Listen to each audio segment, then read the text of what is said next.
Could do a whole stream of just my face. Oh, yeah.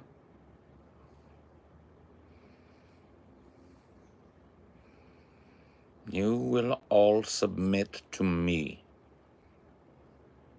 You will all bow to me. For I am all. You a booger? Have a booger over there? I think that's just your mustache. There's a little mustache hair going on Yeah, there? it's just your mustache. It's not a booger in there. Flat. You don't think there's a booger up in there, do you? What's in I there? think that's just your hair. What about this one? Is there a booger? I don't see it. I think you're just not used to looking at your face that close up. I'm just making sure that, because it looks to me like there might have been kind of up farther, maybe.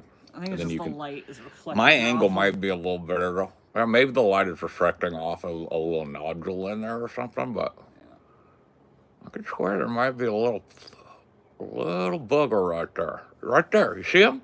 Right there? That little guy? Is that just the light reflecting? I think it is just the light reflecting. It's too deep. Yeah, you're right, because I picked it and nothing came out. Yeah.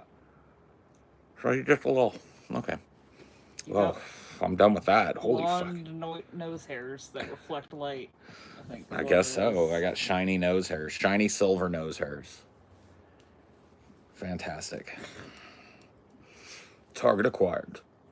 Yeah, I think you had some bottled up streams because you didn't stream for a few days. Bottled up, I guess. Maybe you could look, yeah. Yeah. But it was nice, though. I liked getting up there and just kind of like having different things. You know what I mean? Because I don't like doing vacation stuff a lot, but when I'm on vacation, I like doing vacation stuff. Yeah. So, origin of boogers, yeah.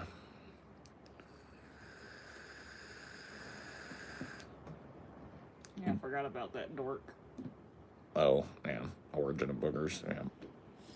I think he, like, cleaned up his act and quit smearing boogers on his mom's car. I think he reached out to me, like, a couple years after that Origin of Boogers run-in that we had. Which I can't even remember where that happened. It's been a ideology or something. Well, I feel like TJ was piping in, too, so I think you had pulled it up on something. But anyway, I think, if I remember correctly, dude reached out to me and was like, hey, man, it's Origin of Boogers. Or whatever. He's like, man, yeah, I was a little bit fucking young and stupid, and I had fun, though. I just want to let you know I changed my mind on a bunch of stuff. Like, oh. Okay. That was good, I guess. It's a patron's ideology. Oh, okay. I did Origin of Boogers. Oh, and I think you just told TJ about it later, is what I was thinking. Yeah. Oh, man, dude. Poor Origin of Boogers. Yo, Paul, I watched Pontypool. Fantastic recommendation. Very oddly existential at points. I know, right? It just delivers more than you expect from it. At every turn, it's kind of like surprises you a little bit. And I love a movie like that. And I got to say that. Central performance. Real fucking good. Real good. And I'm glad that, like, our patrons seem to have overall been pretty positive about that as a gauntlet, because it wasn't hard. Like, I mean, it wasn't hard in terms of, like, fuck, we have to bore ourselves through 1,000,000 miles of this. It was, you know, it was actually kind of fun. You know, there will be another torture gauntlet soon enough. Yeah. Well, you know.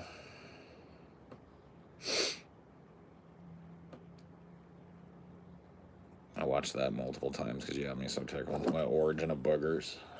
Yeah. I mean, it's not like people forget because nobody's keeping stats on Paul's ego, but man, I got a fucking line of weirdos that have stepped up to the plate, and I'm still standing, baby. Origin of Boogers, nowhere to be seen, man. Paul's ego, still there, man. Still stepping up to the plate.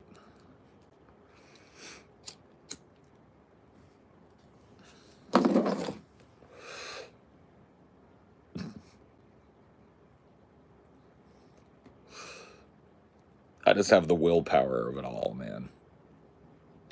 Can you wish me a happy birthday? No. The band. What's up, beautiful people? Much love. Dude, you're not gonna... What? Dude, are you Jamaican? Because if you're not Jamaican, you can't use that. You can't do that intro. If you're Jamaican, though, okay. But if you're not a Jamaican guy, you can't be like, what up, my beautiful people? Much love in a Ramadan Smara. What if he's Dan Aykroyd? Okay, Dan Aykroyd. In Jamaican face. Welcome to Jamrock. Out in the streets, they call it murder. Welcome to Jamrock. Out where we drop our socks. Out where we drop... Well, again, I don't know what he says. How was your day? It was all right, man. It was pretty chill. Had a meeting.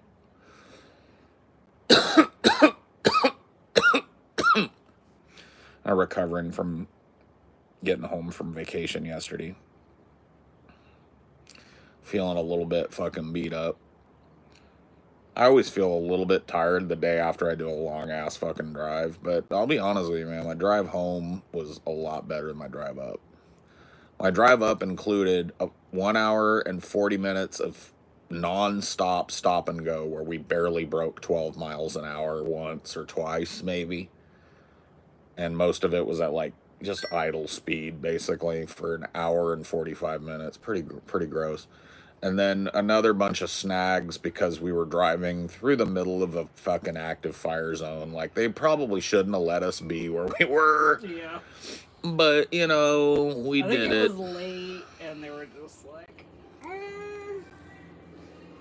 let's just let people mosey on through. But, dude, now I know what a fucking mountain on fire looks like. Hella close up. With it on a night where there's hardly any moon and just dead ass dark.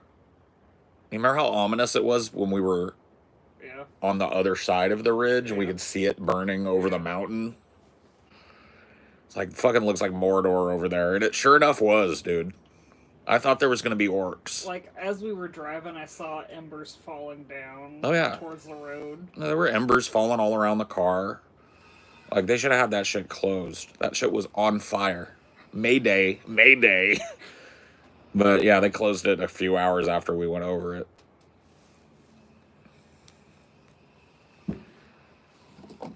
And that was, like, it was a nasty drive up, man. It put me in a mood. But the drive back was just, like, most of it was just cruising and regenning on my EV and just coming down out of the mountains with the wind in my hair.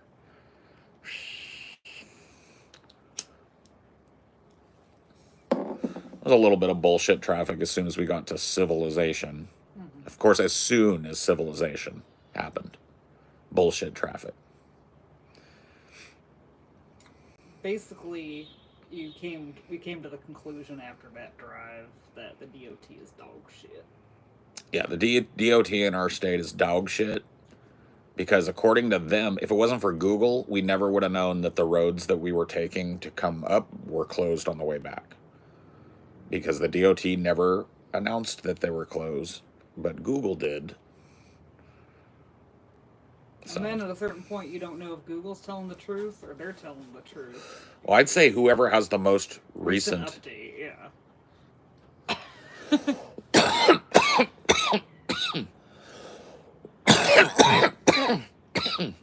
And I kind of feel like that should be the DOT. But no such luck. Ah, well. Life goes on.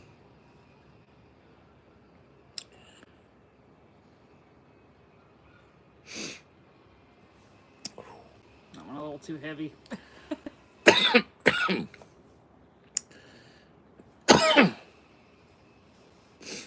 It's fine. I just hit it a little too aggressively.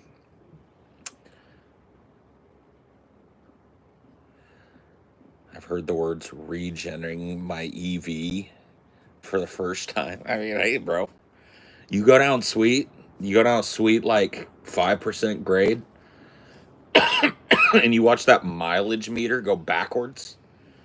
You watch miles add on to your fucking total instead of subtracting, and you're just fucking foot off the gas, just... It's pretty fucking badass. It's not a bad feeling, honestly. I mean, we basically did 30 mountain miles for almost free. Yeah.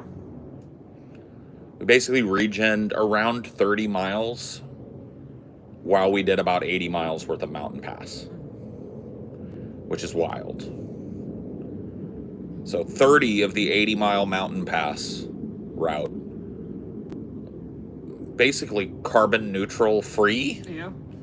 all created by the car itself. It's pretty badass. Just charging the whole way. Lol, I'm sure it's not. Well, no, I mean, when you understand the principle, right? It's like when the car is not having, because I have 2 electric motors, right? 4-wheel drive, 2 twin electric motors that are, whatever, like tied together. And so when the momentum of the car is carrying it downhill and the grade is carrying it, it's creating resistance, like every car does when it's in gear. But like most cars, or unlike most cars, it pipes that resistance right back into the battery. And the longer you stay in regen mode, the longer and deeper that battery regeneration goes. Because with a gas car, coasting, saves you some gas, but you don't, like, gain gas back. You just use less gas. And it does nothing for you if you're on the flats, but if Yeah. we live in a mountainous area. So it's like, what goes up must come down. Them's the rules. And what it meant was about, like I said, close to half of a mountain pass was absolutely free.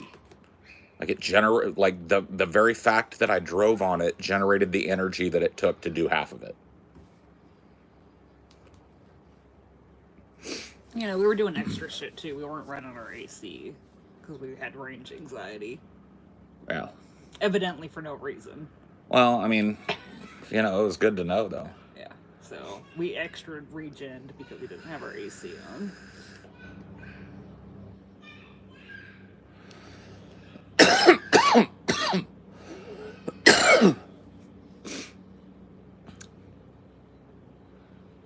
Putting gas in slow puts more gas in. I never, dude, how did I drive gas cars my whole life and never learned that trick, bro? That's wild. No. I'm aware it's like nerdy and lame and douchey to have an EV at this point in history. But at least I have, number one, I have one that looks good. It isn't a Tesla, so nobody's going to wipe poo-poo on it. And it looks good. And it sounds good, and it feels good to drive it. So I'll own the rest of it. It's douchey, waspy, nerdy, lefty, garbage, or whatever. I'll own it. But, now that I've figured out how they work and how it works in the area I live in, I kind of enjoy it.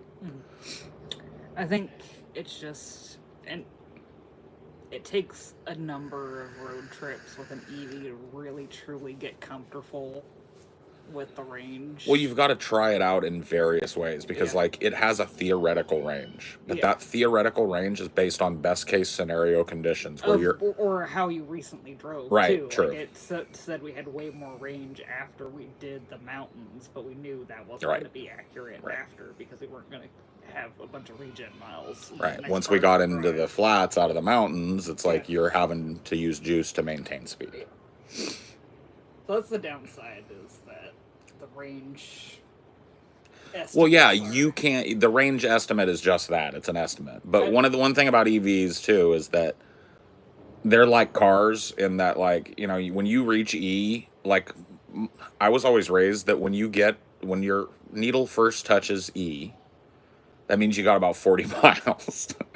because they do that, right? They don't want you to run out of gas. And so and it's the same thing for these batteries. It starts warning you ahead of time. If it says it's got 10%, it's probably got 15 or 20. And it's really trying to get you to fucking, like, pull in somewhere.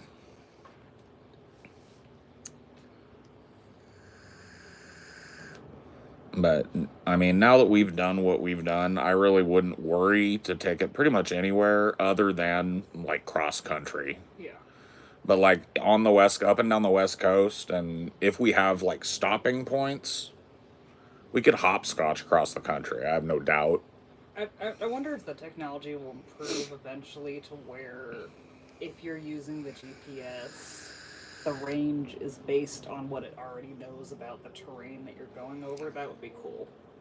Yeah, I mean, some of the newer EVs, I would imagine, like 2024 or 2025s, probably have that sort of thing factored in. The nascent starts of it. It's like a better estimation based on the car's weight and your driving habits and what it already knows about the steepness of the road and the speed of the road. Yeah, because I think ours is stuck in it's basing it on how we just drove.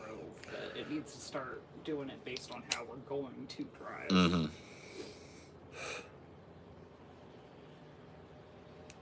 Poor car, please, sir. Can I have some more? Yeah. It starts getting kind of pitiful when you run it down. But you know what? We've made it work. We've never gotten stranded with it. It's carried us everywhere that we've set out to go. It's never failed to get us there, and we've always figured it out if we run into a snag. And I feel like we know how to do it now. And so, but there's a learning curve to it. And I think a lot of people bounce off these fucking things. It's like, no way. It is very different than putting gas in your car. It's a safety blanket to knowing, like in a gas car, that some 2-horse town probably got a gas station. True. There's also a safety blanket in knowing that like half of a mountain pass is free. Yeah. But it's different. That reminds me, like the opposite though. Like, you remember when we were going to the Grapevine, they were raping us on gas? Yeah. You damned if you do, damned if you don't. Yeah. If you fill up right before Grapevine, you get boned. If you wait until you're halfway up Grapevine, in the actual city of Grapevine, you get boned twice, basically. Mm-hmm. So it's better to fill up either before or directly after. But everything within 10 miles of that. So you don't got to worry about that with an EV. We could shoot that Grapevine in an EV. Yeah, you think so? I would love to do it.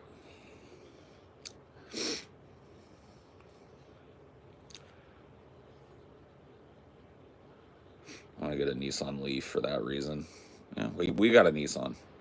Not a Leaf, though. We got an Aria, but yeah, I like Nissans, man. I can't really speak for the Leaf. I never drove one, but if their, quality remains somewhat the same, pretty decent little car. And a Leaf was pretty cheap in comparison. Yeah. They're definitely not as... It's an economy version of an EV, so the range isn't going to be as good and stuff. Well, I mean, you take tit for tat. Yeah. I mean, the range isn't going to be as far in theory. Yeah. But the one motor in the Leaf is pushing half the car as the two motors in the Aria. Yeah. So there's a lot less weight and a lot less drag and a lot less all of that with a smaller footprint. Let me see what the actual range is and difference. See if you can find like what my dad was obsessing about, like those. Well, you don't have to find the videos, but just like where they've done actual road tests in a Leaf. Okay. Because they do that. EVs they'll do like road test of a Leaf in different situations and see how it stacks up to the Aria that we've got. It'd be interesting to see. Okay, so the newest Leaf.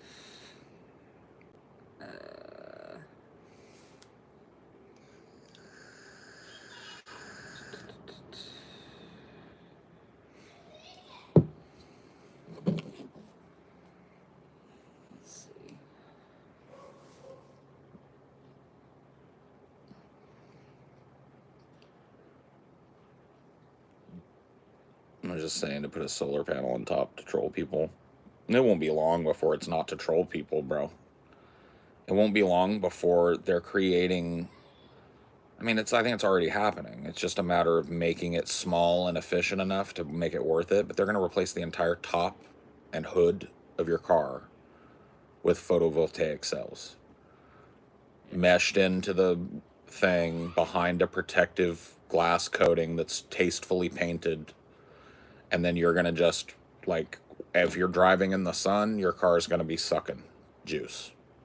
And it's going to offset its power usage with sun power. I mean, they already have cars that are like that, but it's going to become a standard thing in the next 10 years. So, the newest Nissan Leaf is saying 149 miles according to Nissan for their lower end model. Sure. And, like, based on how ours was sold to us, it's maybe 40 or 50 below that. Maybe. Real worlds. Depends, yeah. Be interesting to see.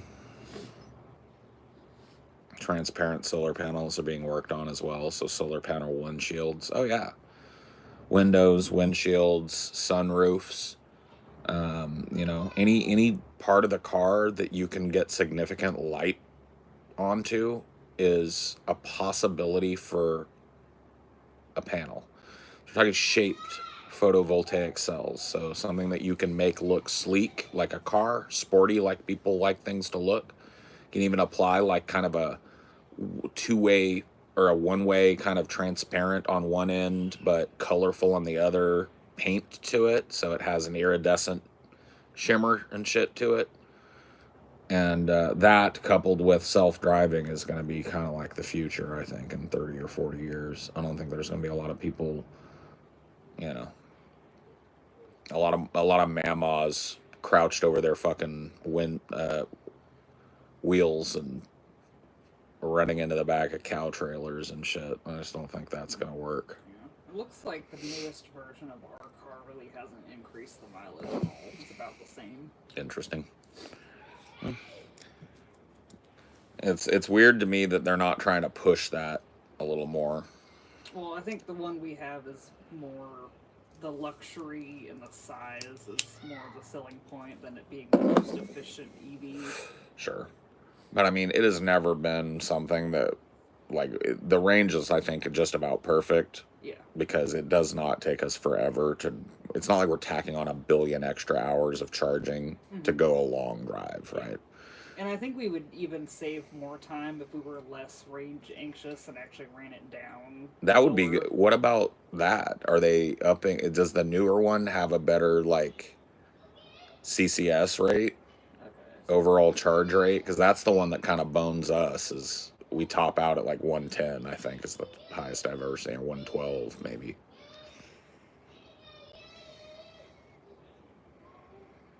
If we could get 350, that'd be fucking wild.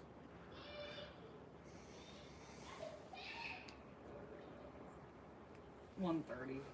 So they really haven't improved that either. They're just.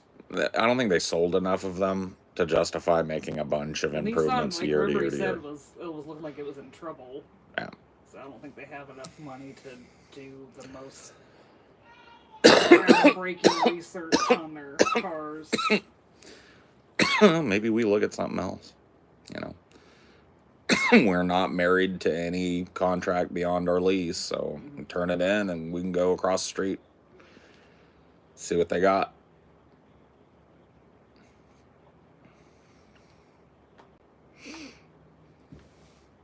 Hi! People are like, dude, people are coming in just desperate. Like, hello! And we're just fucking hensing about EVs.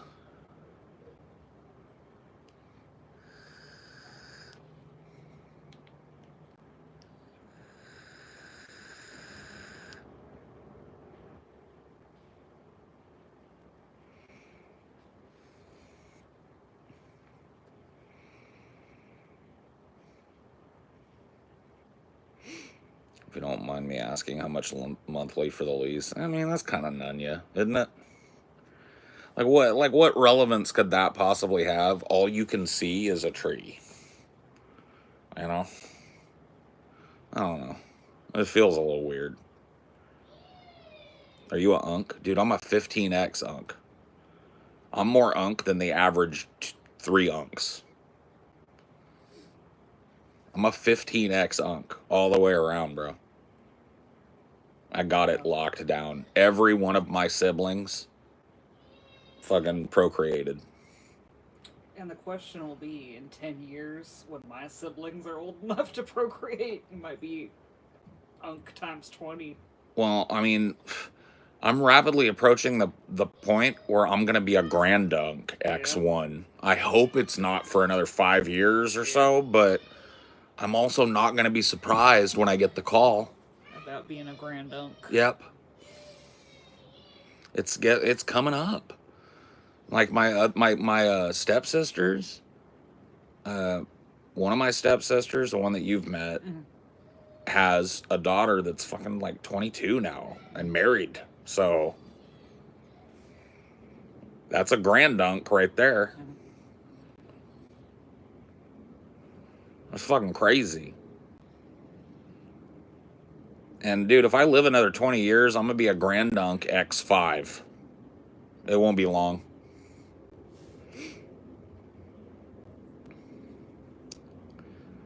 Like lease rates are variable based on credits. You won't get a solid answer unless you do a soft pull on your credit. Well, I mean, that's true. But, you know, like a soft pull on your credit every once in a while is not bad.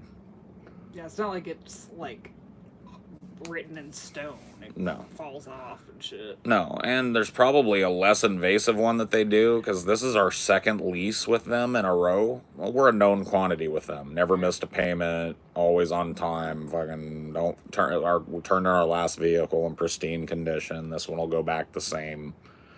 So it's like, you must have a big fam. Well, it's me and 5 sisters. I've got 1 biological sister, 2 stepsisters on either end. So I've got, you know, a stepdad. He had 2 kids when he married my mom. My stepmom, she had 2 kids when she married my dad. And I grew up with all of them because my parents got divorced right around when I was 10. So I grew up with all these kids, and I consider them all to be my sisters. Now, I'm closer with some of them than others. I see some of them more than I see others. But in a technical sense, I'm an Unk X15 right now. Bona fide.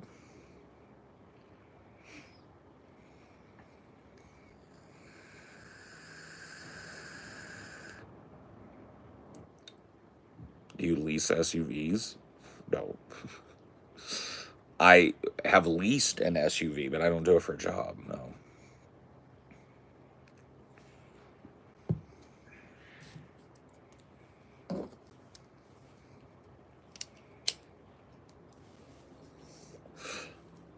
I think I might be pretty kick-ass at car sales, though. I think it's a gig that, like, if I found the right kind of place that would empower me in the right kind of ways, I think I'd be a killer.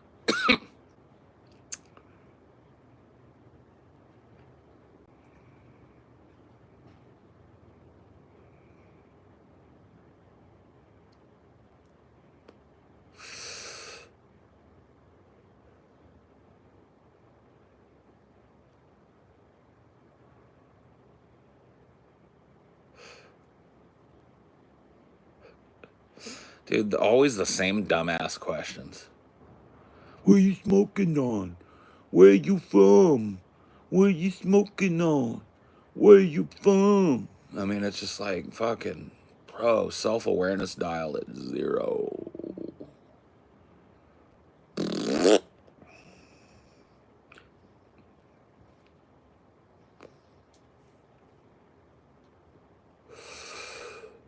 Paul, come work with me in collections. All right, bud, let's do it.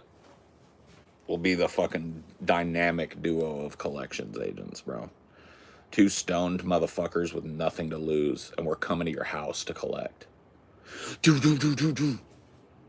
You can run, but you can't hide.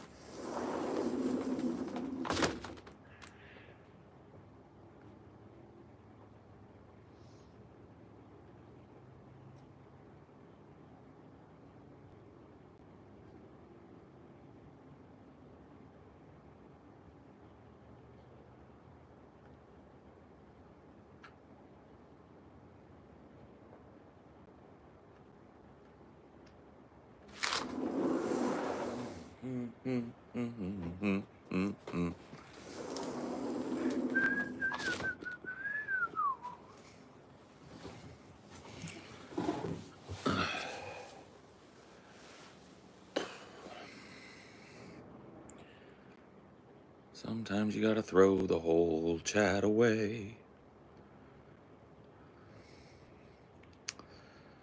Yeah. Well, here's a little bit of pessimism for you.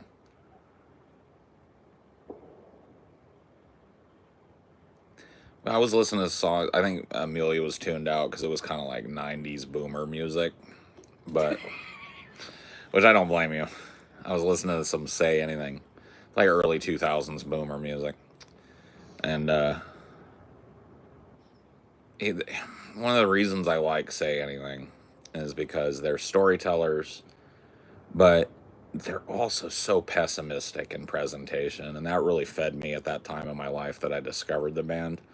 They've got this song called The Feudal, and the refrain in it is, the feudal, it outweighs the beautiful. And I always thought, like, man, ain't that the truth? And I was listening to it on the road coming down out of this beautiful mountain pass, and I was like, is that really true? Have I grown out of that level of pessimism, that futility outweighs beauty on this planet? Or that those weights, even if there's like more futility than beauty, that those weights would somehow be equal? It's like, I don't know. Well, like, I've kind of, like, the soundtracks of the movies we're watching, they're kind of bittersweet because, like, it's... Well, to me, it's edgy teen music. Sure. Oh, you're talking about Twilight. Yeah. Right, that's your edgy teen music. And for me, it's like millennial shit that I was not interested in because I'm, wasn't looking. Well, you were into some of them. You were into Iron and Wine. Oh, well, yeah. No. But yeah, I didn't know that a lot. See, that's the thing. It's like a lot of the bands that I was listening to at that time in my life, I was getting from a website called Pitchfork, which is this hoity-toity, thumb up their ass, nose in the air, indie music magazine that reviews all the music and shit. And I found Iron and Wine through there. There's a couple of bands. We'll have to go through them because there's like 5 or 6 that I've recognized. Oh, I think I have. Well, I'll name a couple for you that I know are on it. So I've recognized, obviously, Iron and Wine. I recognize Sufjan Stevens. There's 2 Sufjan Stevens. They played at least 2. I'm pretty sure there was Mazzy Star was on there, but I might be wrong about that. You're half millennial, Paul, I know, but I really do identify, I think, more with Gen X. I feel like most of my sensibility is Gen X. Not that that means anything, but I'm just talking about my media preferences. I think tend towards Gen X more than they tend towards millennial. So other ones that were on there were Linkin Park. Obviously knew about them. Bon Iver and St. Vincent. Yeah, Bon Iver, know about, Muse, knew about Muse. Paramore. So this was just like a who's who of indie rock. Yeah. Yeah, because I knew all these bands, but did not know they had anything to do with Twilight. Yeah. Bombay Bicycle Club, Band of Skulls, Black Rebel Motorcycle Club. Those 3 were not all that familiar. Seawolf. Yeah, Seawolf. OK Go. OK Go was huge. Yeah. Around the Hurricane early Bells. 2000s. Nope. Mute Math. Nope. Who else? There was tons. Lee. Who? Licky Lee. Licky Lee, no. Florence and the Machine. Yes. That's an older band, though. Not really. It's not? Oh, maybe I'm wrong then.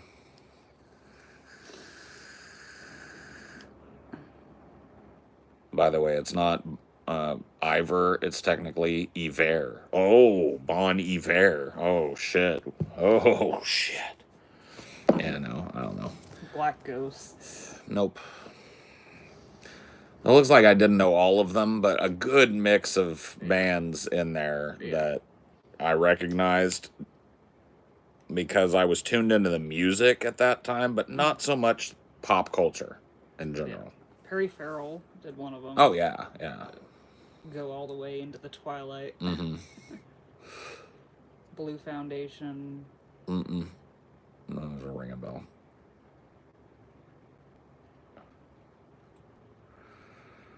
I'm seeing this new girl. She's 22. Says all my music is grandpa dad music. Never felt so old, bro. Tell me all about it, bro. Death Cab for Cutie. I know you know that. Oh yeah, Death Cab. The Killers. The Killers were huge. What was their thing? What was their? The Killers had a song that like literally you could not hear. It was on every fucking. You go in Walmart and they'd be playing it on the speakers. They're kind of like OK Go. They've got that like super upbeat rock pop thing. Oh, Mr. Brightside, yeah. Jealousy, turning faith into the sea, swimming through sweet lullaby, choking. Oh my god, dude, we played it in Starbucks. Yeah. And I wanted to pull my fucking eyeballs out of the socket when Mr. Brightside would come on, bro. Yeah. Oh, fuck. Open up my inner eyes. Oh, Mr. Brightside. Oh my god. There was another one in there too that was fucked. Oh my god. What was that band? There was a band they used to remind me of, I get them mixed up. Mr. Brightside, and then there was some other fucking pussy ass band that was doing there was another song that was on that fucking Starbucks playlist. And I cannot fucking remember now. It's some name. Oh no, it's Fallout Boy. Fallout Boy. What was that Fallout Boy song that got fucking huge? That just like reminds me of Mr. Brightside. It has to be Fallout Boy, I'm pretty sure.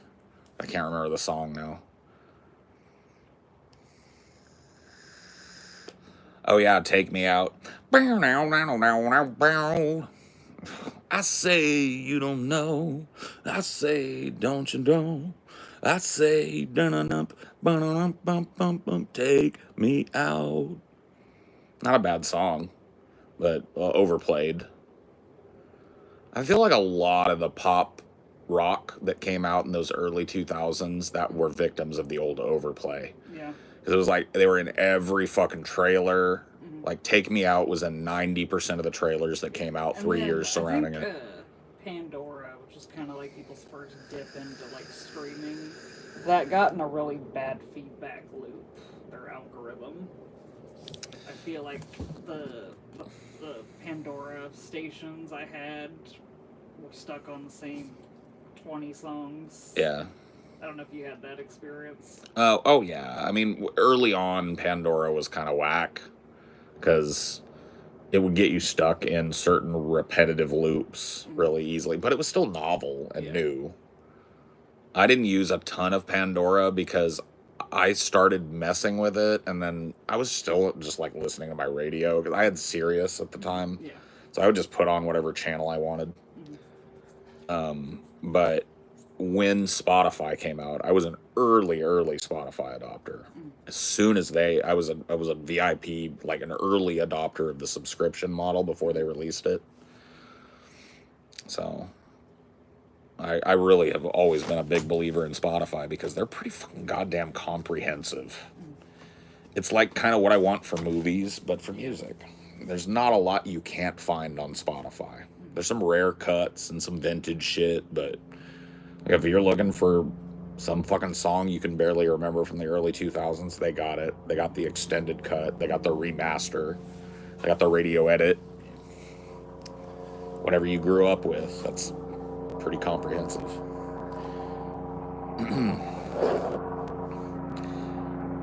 And it's just an easy to use app too. I think Spotify just has it figured out as far as music apps go. It doesn't overburden you with recommendations. It lets you find what you want, but it does give you the option to go with the flow if you want. I've liked the YouTube music algorithm a little bit more, personally. Yeah. I use YouTube music too when I'm just on the fly or whatever, but never on my phone. Yeah. I'm always Spotifying it.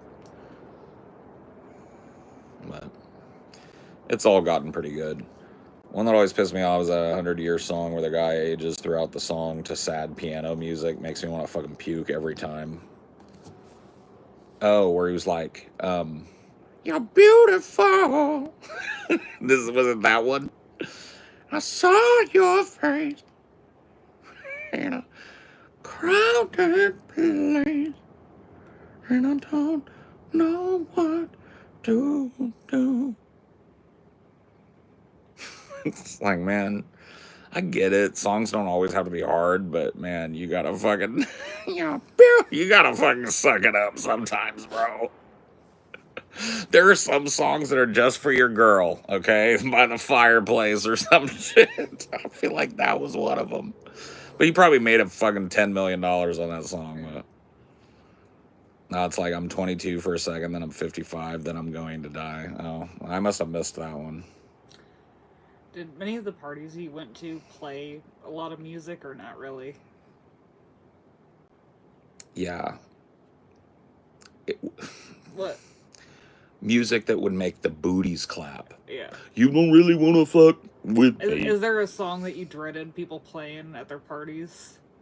Well, whenever a chick got a hold of the fucking clicker, some fucking slow jam would come on or something, and that you knew the night was taking a turn for the boring for a while because you had to let them have their turn. Yeah. But I can't remember one where I was like, because my friends were pretty savvy. We were all music buffs, so. Sorry.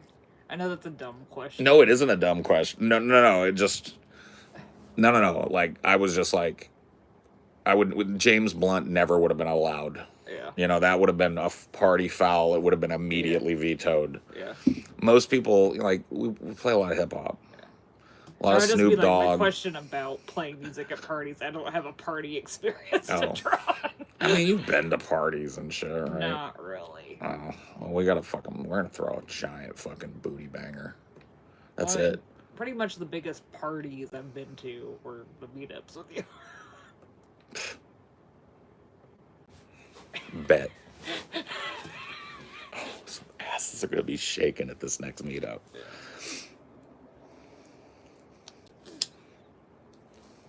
You have to promise me if asses are shaking, you will go with the flow and shake your ass a little bit, even if it feels wrong. All right. You're gonna let it happen. I'll do my best. All right. You can load me up with my 3 limit. To do that though. Well, yeah, of course. We'll get you intoxicated. I would never attempt to get you to do something before getting you intoxicated. No, it's been a while since I dropped some booty because I can't dance, but I'm dangerous because I don't give a fuck about that fact. Yeah. So I kind of can dance because I can't. Mm-hmm.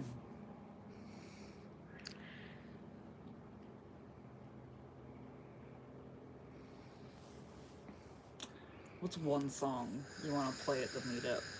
That comes up to your head first playing.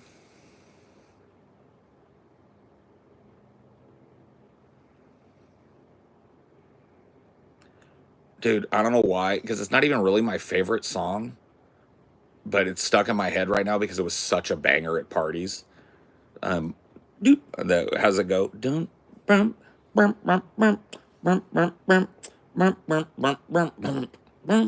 Snoop Dogg. La-di-da-di-da. It's the motherfucking D-O-double-G. Snoop Dogg. La-di-da-di-da. I think that's like the Chronic 2000. Yeah. But anything off of that first Snoop Dogg album, anything off of the first 2 Cypress Hill albums, you know what I'm going to do? Yeah. At this next meetup, once everybody, like, maybe as part of the stage show, or maybe afterwards or something, while the guys are chilling, I'm going to come out and do a DJ set. Yeah. I'm just going to get some booty shaking. Because I feel like we're going to be playing a lot of dark metal or whatever, and it's fine. If you let TJ just make the whole No, it's playlist, fine. Yeah. But this time, dude, I'm going to get some asses shaking. Yeah. Bump, bump.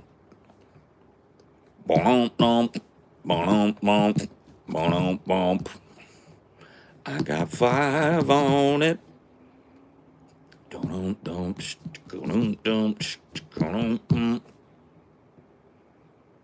mean, that will forever get booties going. Boom, boom, boom. Boom, boom. It actually sounds like a booty bouncing. You know what you should do? What? You should do a twink twerk off during your stage show. Shut the fucking front door. No. Is that the most brilliant fuck? What if there's no twinks? There will be. When did you not see a twink? You're right. Yeah. There will be twinks. You're right. There will be. Twink twerk off. That's my pitch. Well, twinks versus ladies. Oh. Who wins? Paul DJs. Or, yeah. How about twinks versus BBWs? Well, I mean, ladies, whoever. Yeah. Yeah, because I don't want to let the skinnies out. If they can shake that little muffin, and the other bitch can't shake the cake. Yeah.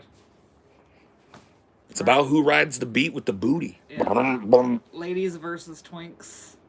Or do you want to just open it up to everyone? Just do a twerk off? I mean, I think that's kind of the point, is maybe I will open it up to everybody. Everybody, I got 5 on it. Go out there and I'll shake some ass. It's going to be based, bro. Because, dude, genuine. Wow, wow, wow.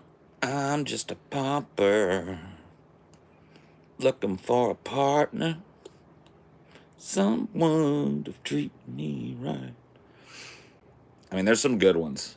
You know which one is definitely getting played? The song that taught me about fucking R&B and hip-hop in a modern sense, bro. We're playing Never Trust a Big Butt and a Smile. Poison.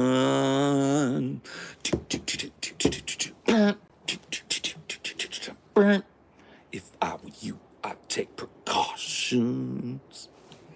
Yeah, you gotta work on a twerk playlist. Oh, I've already got it. Dude, I am a twerk playlist. Yeah. Dude, I could right now, if somebody put a gun to my head, I would get booties bouncing. Yeah. I got 10 songs.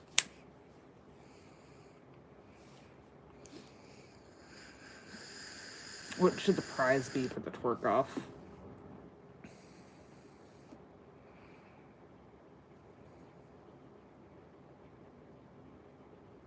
Give away your hat at the last thing. What else do I got? You got Baby Paul.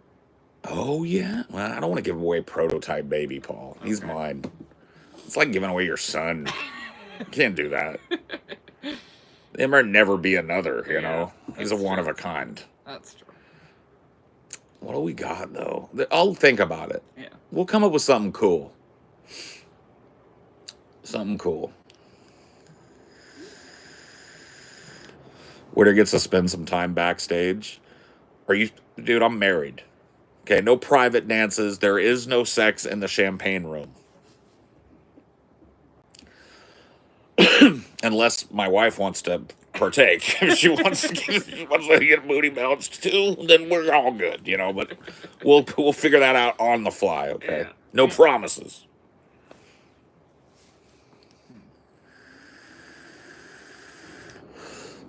What about a well-loved piece of merch? One of your shirts from the show that's getting crusty? Yeah, that's kind of a lame one. Here's my worn-out T-shirt. Well, I mean, the hat was the same concept. Yeah, but that hat was iconic, though. Yeah. I wore that hat for, 5 of my 10 years. Yeah. I don't know. I'll come up with some shit.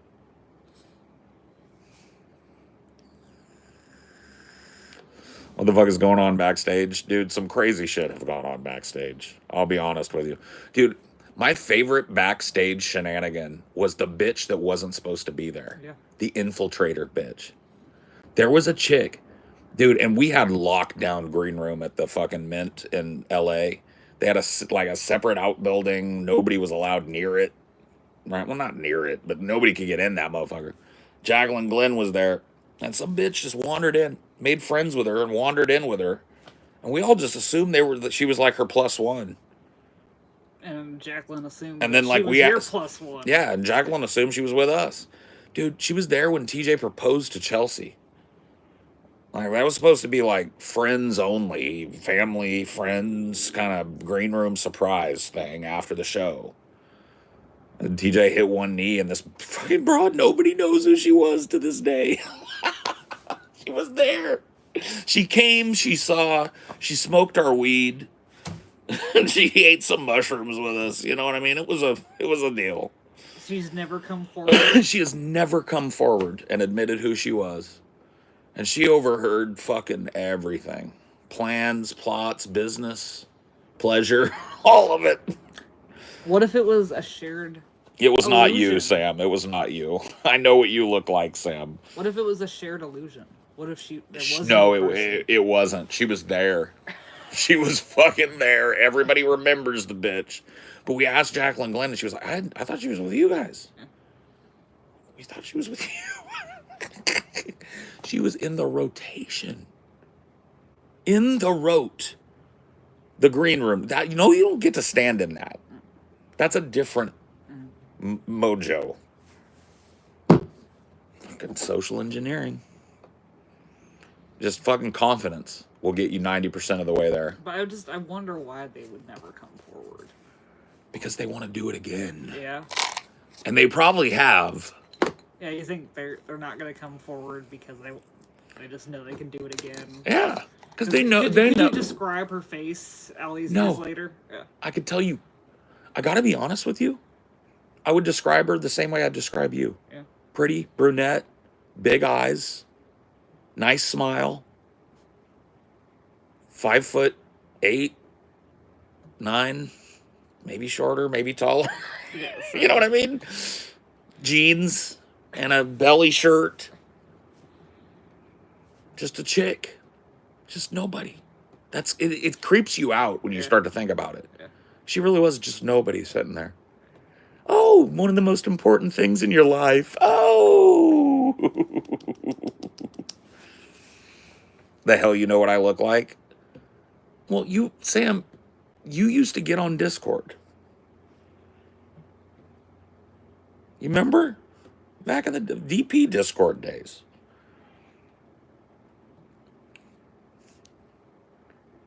And then I'm pretty sure, I know what you look like. I think you told me you don't look like that anymore. Oh, well, you've lost weight. Well, good on you. That's cool. But like, I'm just saying, I know it wasn't you. I know for a fact it wasn't you. Or was it? Dun, dun, dun.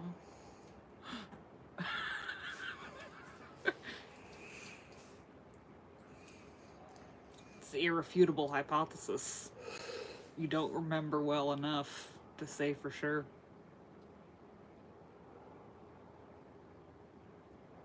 Fuck. Yeah. All I know is that the bitch was in it. She was in the green room like she belonged. There were several times that night where I went to go because that one was wild. People brought me a lot of drugs, like acid. So I was like, I'm going to go stash this. And I'd walk in and she was the only one in there smoking on weed. And I'd be like, hey, I'm just going to stash these acid tabs. Like, what?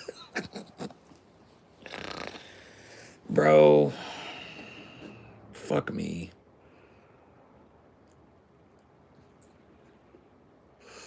I feel like the one at the Howling Wolf, people just kind of kept accidentally into the space they weren't supposed to be. That's because it wasn't roped off very well. Bro, that was the booziest one. That one was just so boozy. I'll never forget that dude that was tripping balls, and he comes up out of the darkness with his eyes like this. He's like, I'm tripping balls, sweating. I'm like trying to go through the dark back area where there's not supposed to be anybody, and he's back there in the dark. It's like, what the fuck? But it's Nolan's. What are you gonna do? It's Nolan's. They don't know no better. There was cockroaches in the green room. Oh my God. There was worse than cockroaches, man. I don't even want to think about the furniture in the back of that Howlin' Wolf back there. Some dirty, debaucherous, juicy shit happened on them furnitures back there. And not even all from us. Oh, shit. Dude, sweaty and just tripping both balls. Full peak. Sneaking in the dark. You were doing a lot of drug sitting. There was like 3 separate drug sits you had to do at least that night. There was a lot of people that got a little fucking wild. But it was New Orleans. Yeah.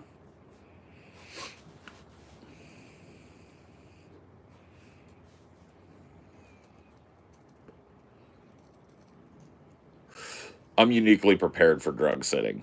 It's never something I want to do, but hey, if duty calls, duty calls. ACA.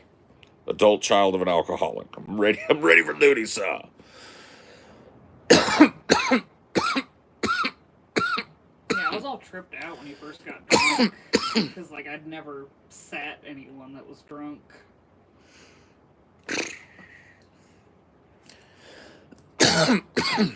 Oh, really? Yeah. That was your first time? Yeah. You did a fantastic job. Yeah. You brought me cricket. Yeah. So that I could say sorry to him, even though it meant no sense. And then you let me be in the bath, but not for too long, and you made sure I didn't slip. You made sure I didn't sleep on my back. Mm-hmm. You did everything right. So kudos to you. I had to call Taylor for advice. Well, I just didn't fucking know. Well, yeah, but look, you did the right thing. You called. When you didn't know, you called. What the fuck do I do? And how do I do it? I've never had to nurse somebody blackout drunk before. What the fuck do I do? And you did it. Yes, I did. You going on tour again? Yes, indeed. November 1st at the Dingbats in Clifton, New Jersey. I don't even know if there's any tickets left. There are. We looked today, oh, yeah. And TJ said that VIP has been sold out. Yeah. And there are, I think, 80 or 70 regular admission tickets still floating. Mm-hmm. But over half of them is sold. So, yeah. We're fucking... It's probably going to sell out. Mm-hmm.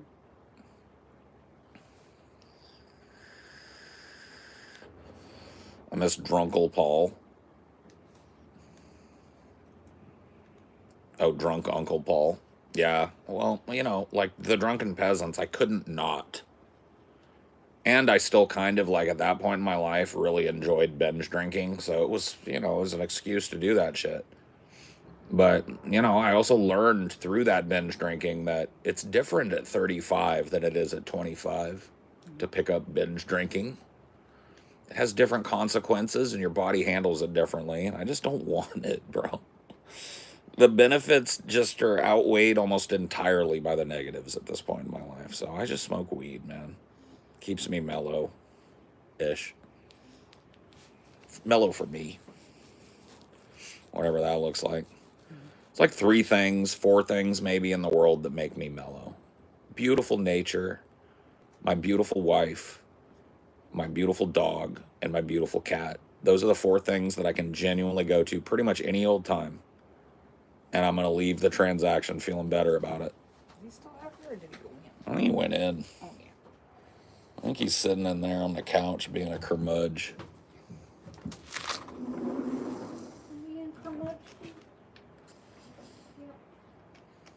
Because I heard a little boom not that long ago. Oh, that's what it was.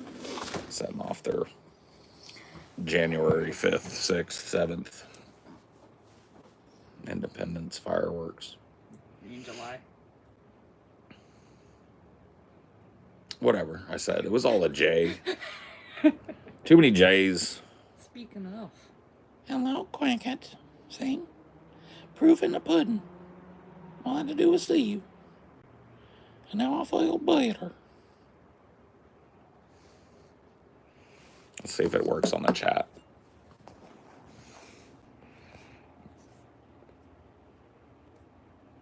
Do. Cricket is the boy. How do you feel about cricket? You have anything to say about yourself, Cricket? Cricket Boat Ticket.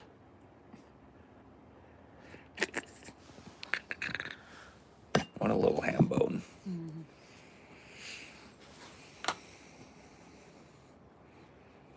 Creature of pure majesty, I know. Avert your eyes, chat. Avert your eyes, dog. All a threat of autistic cringe has been made. May I expound? Sure. Autistic cringe? Oh no. No, on the internet? No.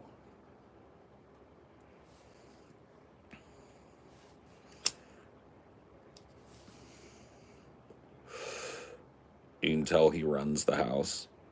Oh yeah, he does. You're right. He's the boss. And he is everything the light touches is his kingdom.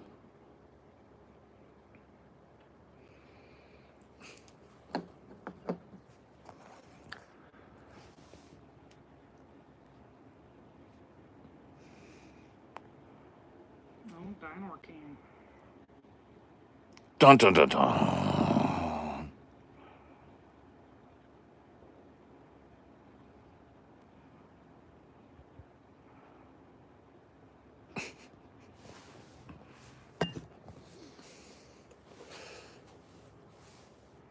The dynamic duo. Yeah. King Cricket and Dusty D. King Cricket and his jester, Dirty Dusty D. Well, King Cricket's had enough. He's had enough adulation. Enough of you peasants. Come on.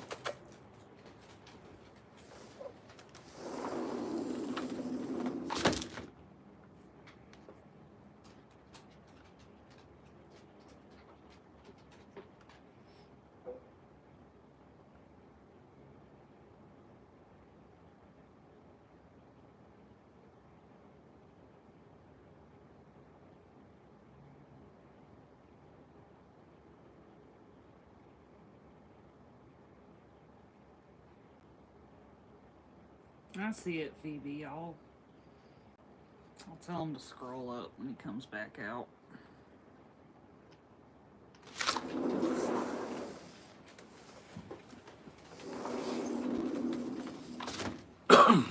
Someone gave Phoebe an ultimatum to pass on to you. Oh, an ultimatum? To pass on to me? Yep. I tell you what, I don't want to hear it. Has she said it already? Yeah.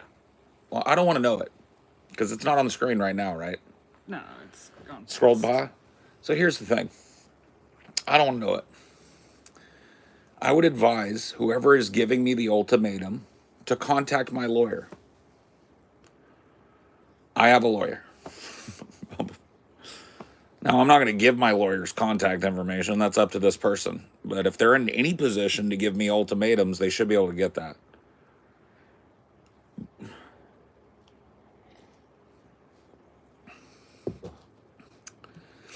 No, anyway, go ahead. What is it? I'll listen to it. Oh.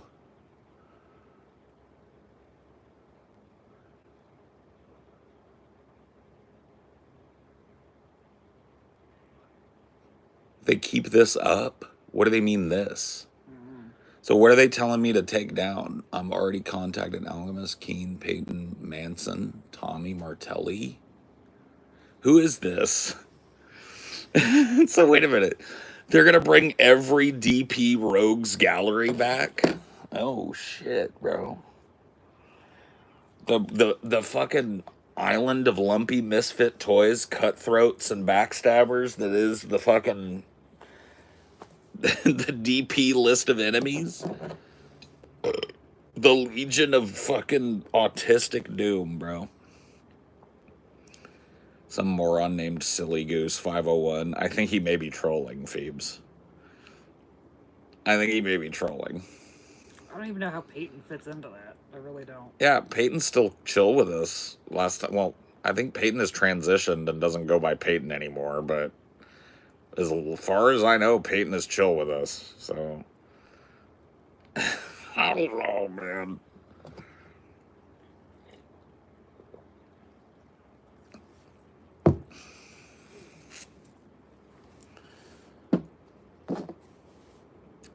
Peyton's a Paul hater now. I don't think so. I think this person is just... Yeah, I mean, that's an epic threat of autistic cringe. We're gonna get the whole gang together. That's unbelievable. I mean, I hope they do it, honestly. Like, that would actually be epic. Dude, Silly Goose would be my favorite hater of all time. If he got all those people in one room talking shit, bro, it would be the best. Even if it makes no sense? Yeah, I mean, yes. Yes, it would be a cavalcade of absolute fucking weirdness, and I would love it. Egghead's coming to get me. Oh, God, no. The Egghead Show. Oh, no, an X-Wing.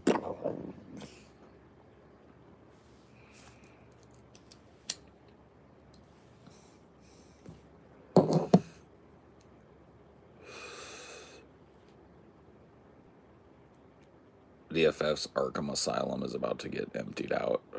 Yeah, dude. There hasn't been a breach at Arkham since 2015. I've heard it's impossible. Does TJ collect pre-transitioned people? I don't know. Maybe a lot of people feel comfortable coming out after being around TJ. TJ's a very liberated individual. Like, he is who he is, and he's pretty unapologetic about it. And being around him can kind of rub off on you a little bit. You know, he's that type of guy.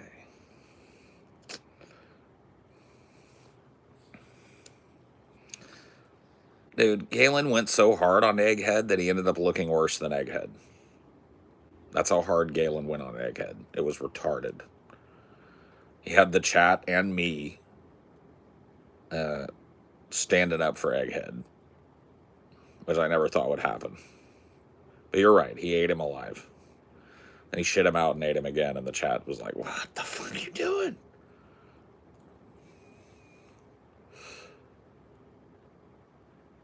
The type of guy TJ seems so rare to me.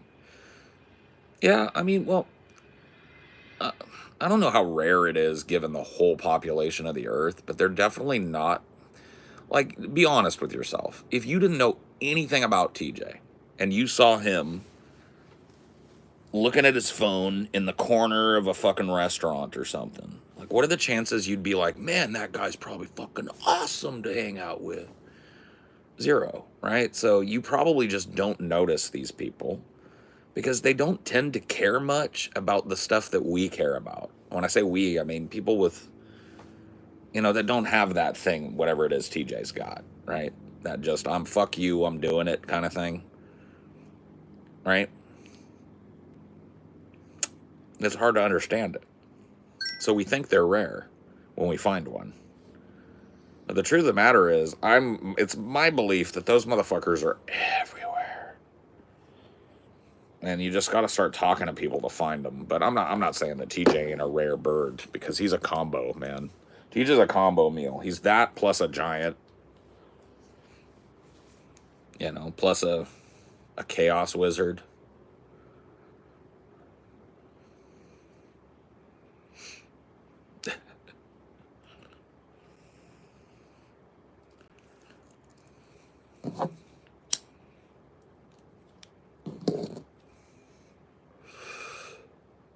Egghead may be cringe, but Egghead, what is...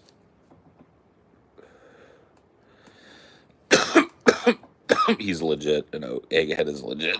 Okay, dude, if you know him, bro.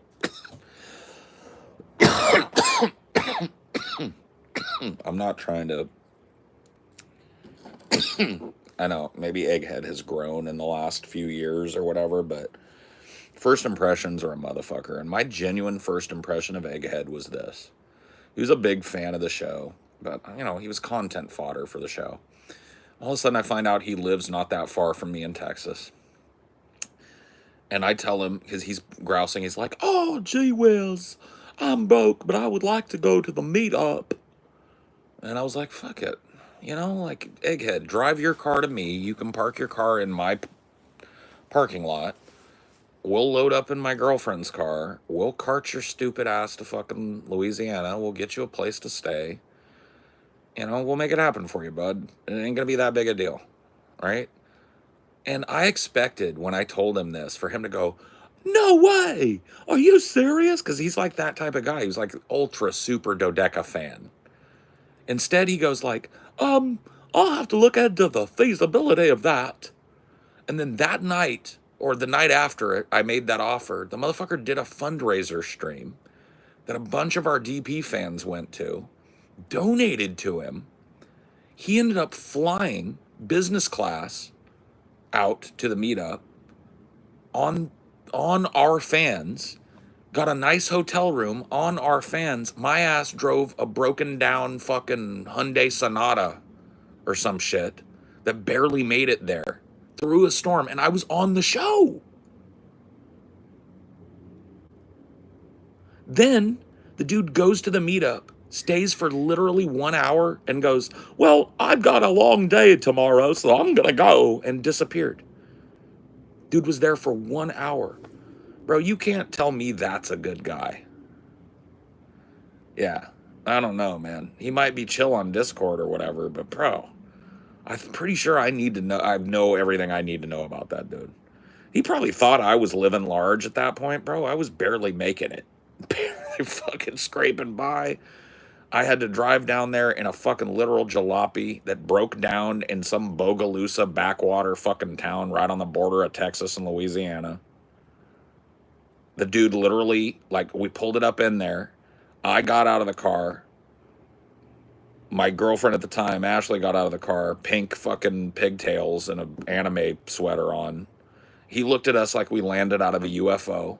I told him what was going on. He didn't say a word. He walked over to his thing, grabbed a big wrench, hit my alternator 3 times, and said, go give it a start. It started right up, and it didn't have the problem anymore. And he was like, yeah, got a newish alternator on there, and sometimes when they're new, they need to be shook up a little bit and set in there. Shouldn't give you no more problems. And I was like, well, shit, man, what do I owe you? He was like, nothing. What's a jalopy? Bro, look it up. Bro, look it up. Are you an American? You never heard the term jalopy? Is that like a West Coast thing or something? I think it's just an old slang at this point. Is it? It just means an old beater of a fucking car, bro. You know what a beater is, or is that old slang too? It's a busted up car. It runs, but barely. Yeah. It's not good to look at. Doesn't smell right. Most of the shit on it that's like supposed to work doesn't. But if you put the key in it and start it in a certain way and know how to drive it, it'll get you from like A to B most of the time. You cast a little spell on it. Yeah.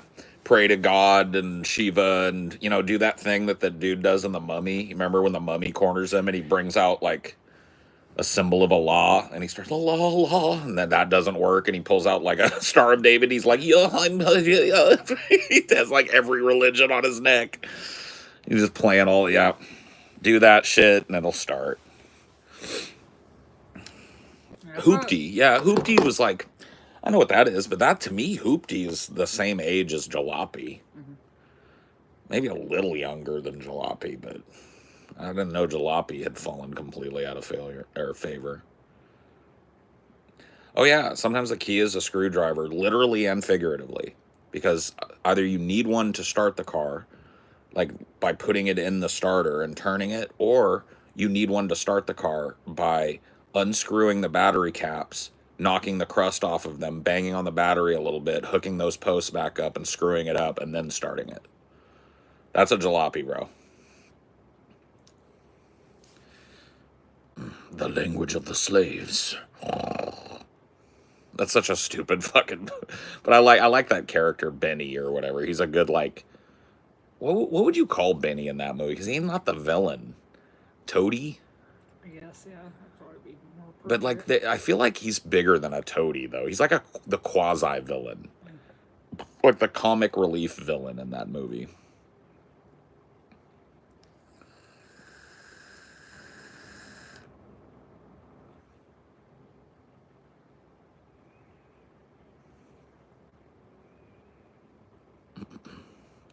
Bungee cords are a must. They hold the trunk down sometimes. They hold the window down. They hold the door closed in the back, you know, if it's been hit. And like, Well, the one that I had to keep oil because the because it was leaking. were no, because the headlights were so fucked up that you had to clean them with oil to get them to actually shine light out of them because they were so old and crusty. Oh, they were dingy. Yeah. You just needed that headlight treatment, but that's expensive. It's like $200. Yeah. Or to get the glass replaced Yeah. on them or whatever. So Not there glass, was that. plastic. The That's gross. speedometer didn't work. Air conditioner didn't work. Yeah. Power windows, or were they manual windows? It was a 94. So Honda manual Accord. windows Yeah. then.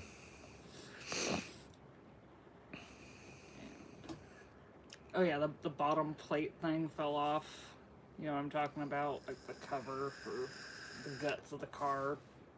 Oh yeah, yeah. The undercarriage, Yeah. like the plate that goes over the Yeah. drivetrain and everything, that fell off, and you just kind of like left it behind or whatever. Was the muffler like bouncing after that?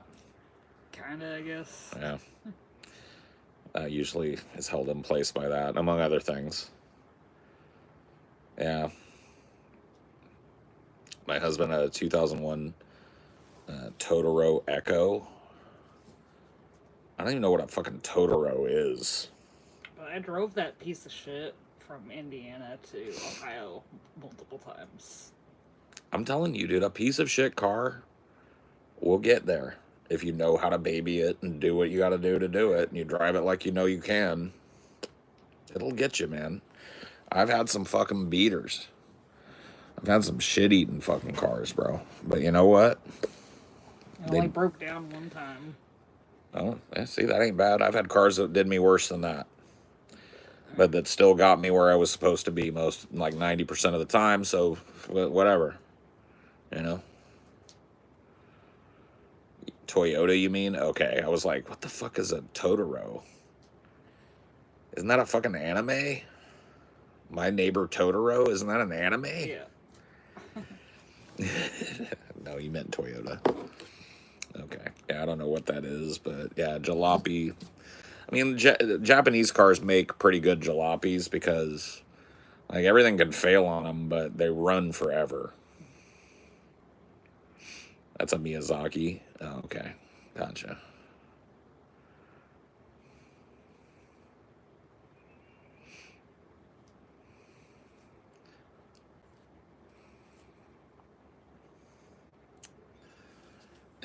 That's pretty wild, man. Sam, you need to get an AI voice to text thing where the AI like totally fucking translates how you talk and types it for you. There's got to be a thing.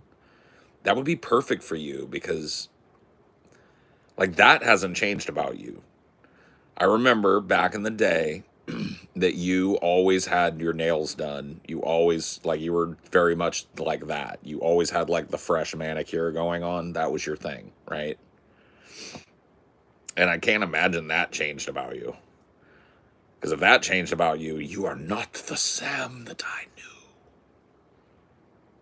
Oh, is it just making it hella hard to type? Yeah, she said she's got nails, so she just bought a new car. Dude, you're prospering, Sam. Look at you. No, I'm happy for you. You were just like hella fun. Like people would make fun of you and stuff, but it was always good natured, and you always rolled with the punches really well and gave as good as you got. And you were such you're so different than most of the people that were in the DP Discord at that time that you were just, you know, it was always just fun. That's what I remember about Sam. I used to have some gifts that I made back in those days. Was like a jester. And it said Sam the Jester.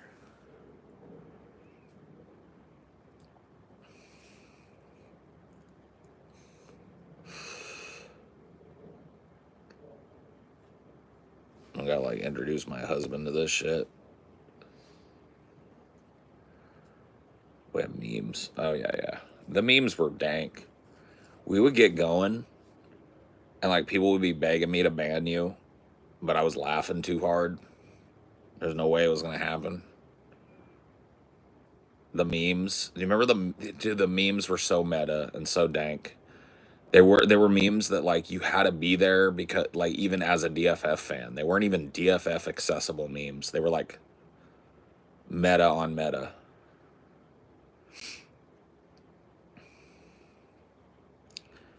Should be a stream between y'all just talking and shit. I'd love to watch that. Oh yeah, be fun. Sam's a character.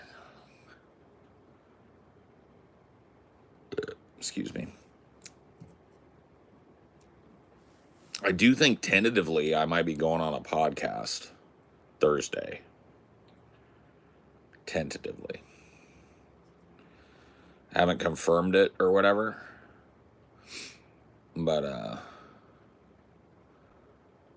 yeah. Old dude, like a dude I've been following since like, well, I haven't followed him contiguously through all that, but been aware of him since way back in the old days. A guy named Edible Napalm. Used to troll Brett Keane, among other things. Just a real, genuine, bona fide fucking early internet, Old West YouTube days weirdo, just like me. And I heard his voice. He was interviewing Alchemist Soil. He's one of the dudes that does the goat pen. And so I reached out and went in their goat pen Discord thing. They had the link posted there, and I asked him, "Hey man, you want me to come on the show or whatever?" And he was like, "Hell yeah, bro." All right, cool. So like, I don't know, what that'll be, but on Thursday, I'll blast it out. I'll do my social media stuff, and hopefully I'll have it sewed up by tomorrow, so I can just tell everybody, because that ought to be fun. Just like when you're a content creator, things go that way. It's just like I've watched that interview that he did, and Edible Napalm kind of fucks on me pretty good, along with all the other guys. But whatever. I don't give a shit. That's fun to me. I understand what content creation is, and I think it might be fun to talk to the guys and give them my perspective on whatever they want to talk about. Did you ever get any hate from Milo after you destroyed his career? Well, you got hate before the shoe had dropped widely. Yeah. So it wasn't even because of the career shit. So the Milo episode was, I think it might even still be the single biggest episode of DP of all time. And of course the guys wanted a repeat. And the biggest part about that episode was he and I clashing. It just was. And so they reached out. He came back with, "I will come back on the Drunken Peasants, of course, but that idiot Paul mustn't be present." And TJ, to his fucking great and eternal credit, said, "All right, go fuck yourself then." And that was that.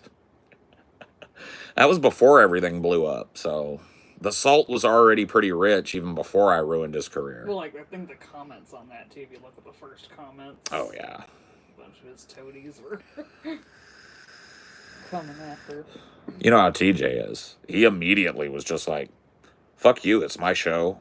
I get to decide who is and isn't on it, so go fuck yourself up your ass. Bye."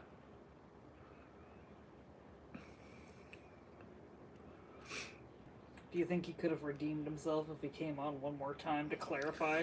I don't, because it wasn't even a thing. Yeah. Like, those comments weren't even what was most talked about. Yeah. It was like all the liberal versus conservative mumbo jumbo that everybody took away from it. Well, I don't know if any of you could have put your finger on it until someone decided to dig it up. Yeah. Well, I mean, like, somebody, I think Ingar said that, like, it was really Joe Rogan that ended his career, and I disagree. And here's why. He said some shit on Joe Rogan, but if you listen back to the clips, what he said on our show, he was drunk And it was far deeper and more incendiary and more indicting in a mass media way than what he said on Rogan. It was the combination of those two things. Because it was like he got drunk on this podcast, said this weird shit, and here's him kind of talking about that on Rogan a little bit. So it was us, 100%. They dropped our podcast. The Rogan podcast was public as public could be. But that fucking weird political action committee popped up and dropped a clip from our podcast that was relatively obscure outside of our fan base. And it literally ended his... He was literally going to be the keynote speaker at CPAC, which is like the kiss of fucking royalty. Like, he could have made a political career. He would have been what fucking Michael Knowles is today, probably. Yeah. And CNN ran with it. Every news outlet was playing our shit. It was misattributed. We were misattributed as a right-wing podcast just because we had a right-winger on it. Even though the whole podcast, 99% of it, was a leftist, me, and the guys that were with me arguing with a right-wing idiot.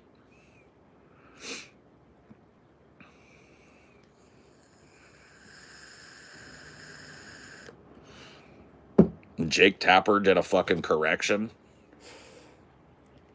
Cheers. That was me. Yeah, if Rogan was enough, they wouldn't have ever mentioned you. Right. It wasn't enough. The Rogan thing was widely known. People had talked about it, was kind of eyebrow raising, but nobody was going to take that and indict him with it. But he got wine drunk, came on the Drunken Peasants, thought, hey, nobody's going to see this fucking stupid bullshit. Talked some crazy shit, and it got into the wider populace. Yeah, I got the tap clap, bro. I clap back on tap.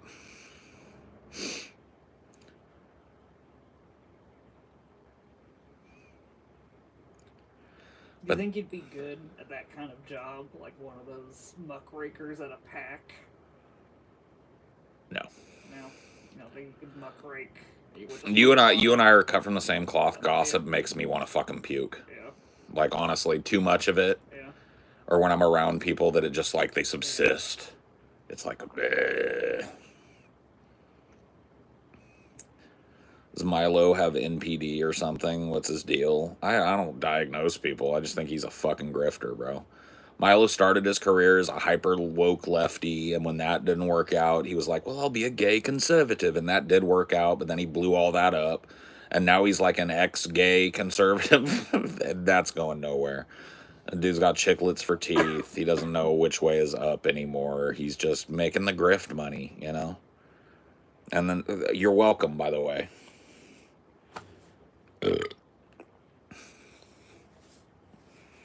Happy to do it. No Vice President Yiannopoulos. Even though I don't think he's eligible, but yeah, I think he is. Yeah. Was he born here? Greek, British. So yeah. Well, I know he was raised there, but you know, he's a lot of people.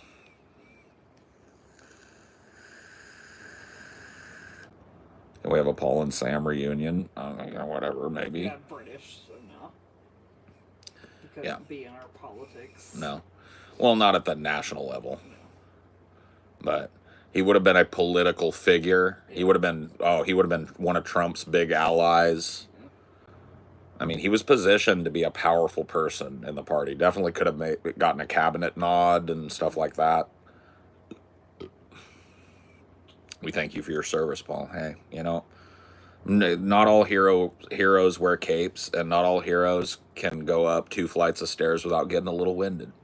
Oh, apparently Marjorie Taylor Greene used him for a little bit a few years ago. Used him as what? An intern. Milo? Yeah. Too toxic even for fucking Neanderthal Barbie? Yeah, he didn't stay. Oof. Well. And he was chief of staff at Yeezy Apparel. Milo was. Yeah. Must have felt surreal to have yourself put throughout the media like that. Bro, I gotta be honest with you, and I've said this about that era before. I was so manic, I didn't even realize what was happening. It just felt like prophecy was coming true or some shit for me. Not to that level. I wasn't like sick to that level, but I was a little bit off my nut at that point. Not always in a bad way, like not in an entirely negative way, but in a way that ultimately wasn't sustainable. But it was like, I don't know how to explain it to you guys, because the truth of the matter is, I never knew what the fuck I wanted to do with my life until my stoned ass was a freshman in high school and I was trying to sleep my way and sleepwalk my way stoned through a drama class. And I just met a person that wasn't going to let me do that. She saw that I might have a little bit of talent, and she introduced me to what my purpose was. And my purpose at that, for most of my life, I thought it was stage, because I never felt more alive in my life than when I was on the stage. And I did as much stage work as I could. I actually did too much. I reached a point in my life where I was prioritizing it over everything, because it was liquid happiness for me. It felt like I was in the place that I should be. But here's the problem, dude. Being a stage actor is pretty much the same thing as going like, I'm going to be a movie star. You know what I mean? Like, and it may be a slightly more feasible as a job, but not much. You could teach. And that's what I was going to school for. That's why I dropped out of school so many times, right? Or most of the times I went back. Because teacher just wasn't me, bro.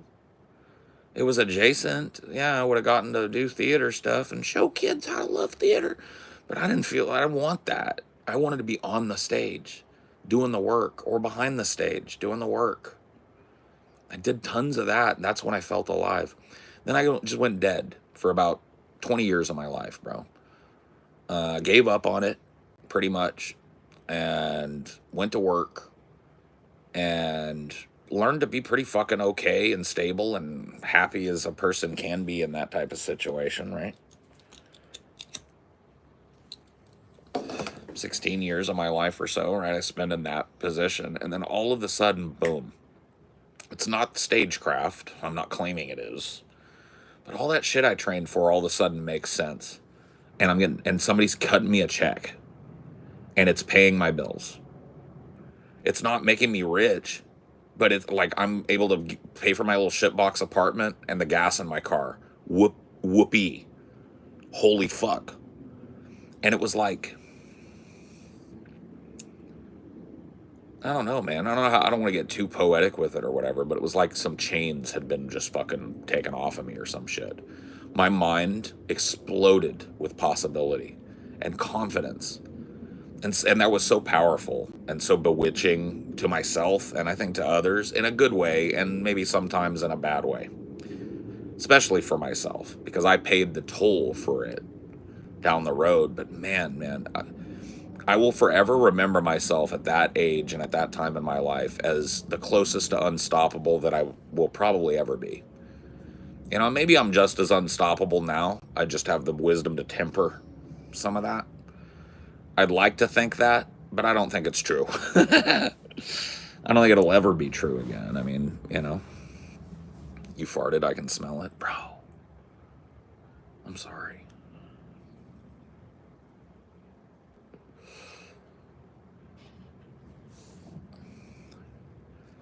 Did you ever do stage plays again? Maybe some, yeah, I mean, like, here's the thing, bro.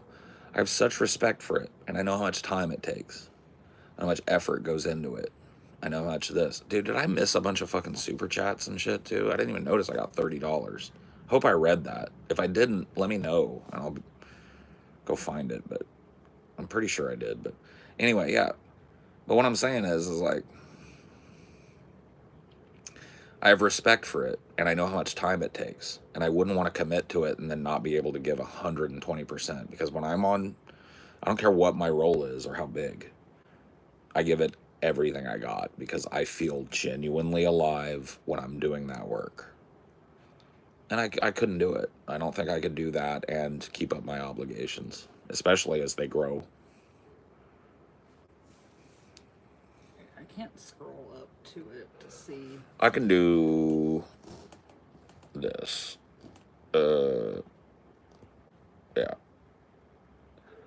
Some boy know this. Them only come around like tourists on the beach with a few club sodas. Okay, there's that guy, and then somebody said, here's to being the champ that keeps on keeping on. Okay, well, I didn't read either of those, I don't think. I apologize for that. You get on a track and I do. I get on a zone fucking out. rant, and I probably didn't even see that they happened. I just noticed. I was like, whoa, somebody paid? So, anyway, thank you guys for that. I'm sorry if you felt like I fucking don't care. I like to acknowledge that. I just don't pay the best attention, and I don't have like alerts or whatever because I'm just on my phone. But thanks.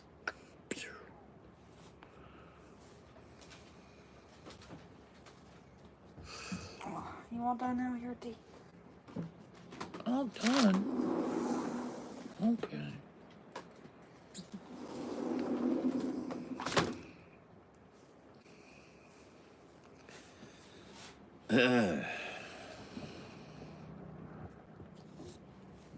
Spino is stoned. Good for you, buddy. Way to be.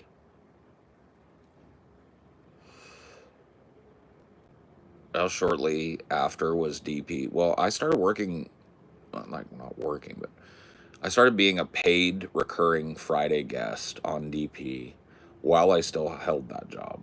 So it was limited, of course, by that job. But it was a little bit of extra scratch every month, and it was fun. So I was like, cool. But I didn't get hired as a full-time DP member until January, late December, kind of that region of time. Yeah, around in there, maybe like early mid-December of 2015. And I wasn't hired properly until the night after the meetup. So we had a big LA meetup blowout. It was great. It was crazy. Went off without a hitch. And the guys, we had a private meeting at their Airbnb that night, and I was officially offered the position and given my contingency and all that. And so that's where I call it being official. So it might have been, no, it would have been, yeah, it would have been like early 2016, late 2015. I think it was December of 2015, but I want to say maybe November. It was in there, bro, because it was right around the era where I got Dinor. He was a puppy, and we had a family member watch him while we went to LA, and we ended up being, from LA, we went straight to Ohio because I got hired and I wanted to be where the show was now that I was on the show. So I went to Ohio for almost a month. 2.5, 3 weeks, something like that. I was there and I was on every show. And then I drove home. And yeah, so it must have been, yeah. I think we had Christmas there, and I don't remember, man. I honestly don't. I'm not the best, but right around in there, right?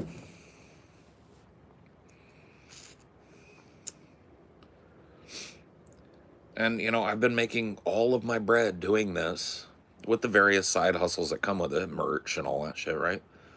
But I pay for my life, and I have a pretty cool life. Like, I'm not rich, but I do okay.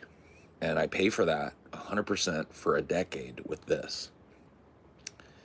That's so fucking, I say it a lot, that it sounds like bragging, but it's an interesting thing to me. Like, it's something that I have as a realization sometimes. Because, like I said, there's a certain amount of mania to working in this, I think. There's a momentum to it. There's a momentum. You need to make a book of your life, bro. I have, a rough outline and a couple of rough fucking pre-edit chapters. 3 chapters, I think, of a memoir. But it's not about my life. It is about my life, but it's about sexuality and my life. It's called Beware the Giant Worm. And I have a whole fucking kind of like thing sketched out, but it's a passion project. It's not something that I ever Maybe I'll finish it one day. But I'm so self-critical as a writer that I find it hard to make a lot of progress, so I haven't really worked on it a whole lot. But I consider it to be a little background radiation thing that I would hope someday to finish.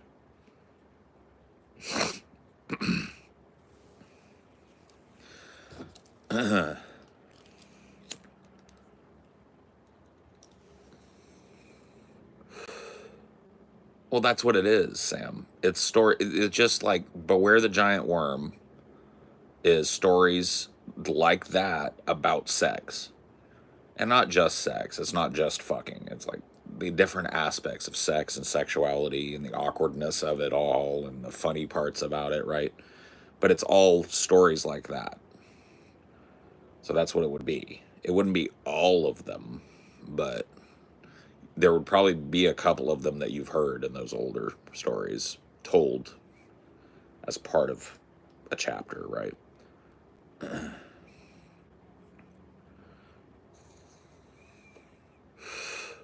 Favorite King novel?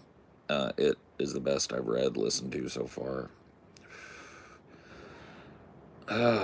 Man, the one that fucking scared me the most was Salem's Lot, bro. That book is terrifying. And I'm not even a big, like, vampire dude. I like vampires as much as the next guy, but I'm not, like, terrified of them. Right? But that book was genuinely chilling. Blood-curdling, chilling, scary in a few parts. So, but, that'll change. I don't really do favorites, man. I usually don't pick them. I loved, fucking, I'm brain farting the name of it, so maybe I didn't love it as much. No, the post-apocalyptic one, the virus, The Stand. It's a fucking tome, but that's a crazy. I think that's the most Stephen King.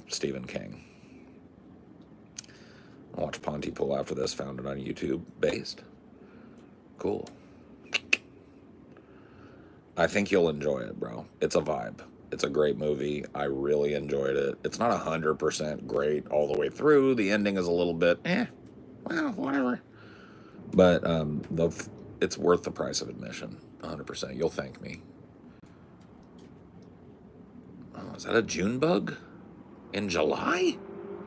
It is a June bug. Oh, hello.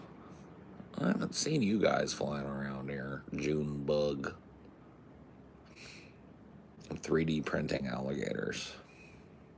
Based. Based. Is it on the level of cube or hypercube? Yeah. Sure. Maybe not, I might put cube above it, but it's better than hypercube.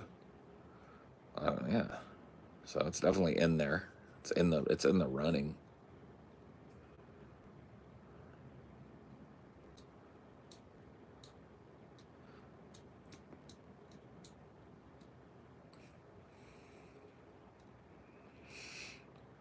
Many a man scaled the grand old face of the plateau. Some belong to strangers, some to folks you know. Holy ghosts and talk show hosts are planted in the sand to beautify the foothills, shake the desert land. What's at the top? Does anybody know what's up at the top? Because I've heard, there's nothing at the top but a bucket and a mop and an illustrated book about birds.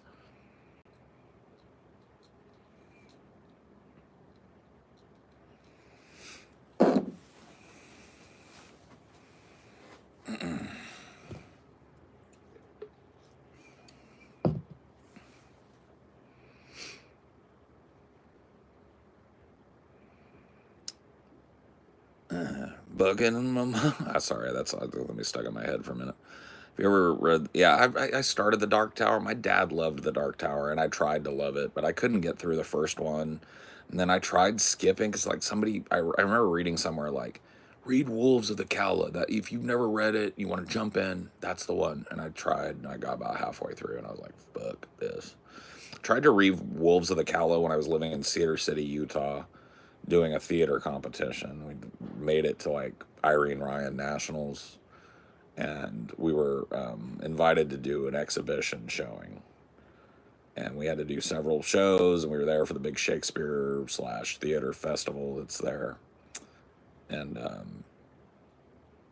I read that book over that time that I spent there, and I tried, man. I really did, bro. Could have easily chewed through it, but it was like a slog for me. I just have never been able to get into Dark Tower. I've tried. I did my best. I failed.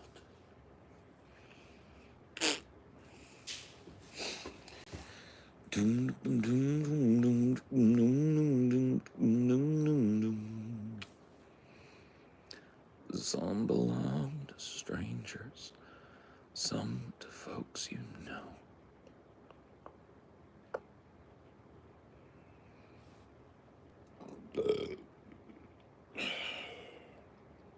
I'm sorry, I know that's, but dude, sometimes a belch, that was a deep one, man. That one needed to come out. I'm sorry, I had to come out, though. I try and sometimes mind my P's and Q's, and it's not very mannerly just like belch in people's faces on a live stream. Like, I'd tune out if I were you guys. There's 71 of you motherfuckers in here. I better see 60. I deserve to lose at least 10 viewers for that. So 10 of you guys should just leave on principle because I belched at you. Because that shit, like, dude, why you put up with that shit from us lazy ass fucking do nothing streamers, bro? I just belched right in your face. With no courtesy. I didn't even cover my shit. You know, don't accept that. Leave. Leave me. Dude, you should dock me 10 viewers at least for that bullshit, bro. Because that was uncalled for, man. That'd be like if you walked up to me right now and farted in my face, bro. It's that level of disrespect. I didn't mean it that way. I just don't think of this as, like...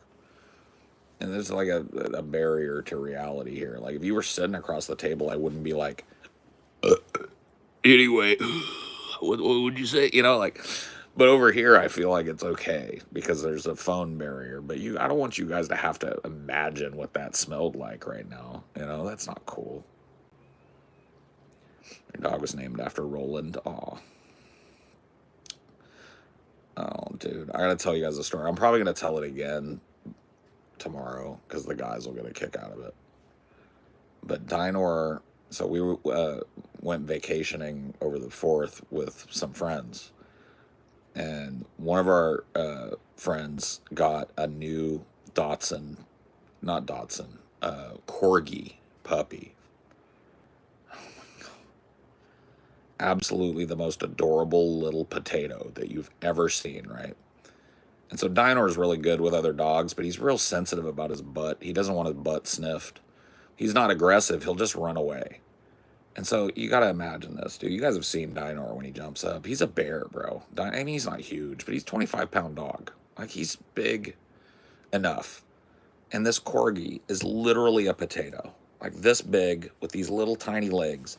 And it comes up to him, and he's like, tucks his tail and starts running, trying to hide behind me. And the Corgi was just, like, completely oblivious. He was like, let me smell your butt. Let me smell your butt. It's a puppy. And I was like, this is the fucking most adorable. Dinor is like lamest, but he's the cutest too. My boyfriend accidentally burped in my face right before kissing me. We both just, okay, but that's different. I'm not about to kiss any of you. I don't know if I was throwing those vibes, bro. No, I literally was just having polite conversation with you and I belched right in your face, bro.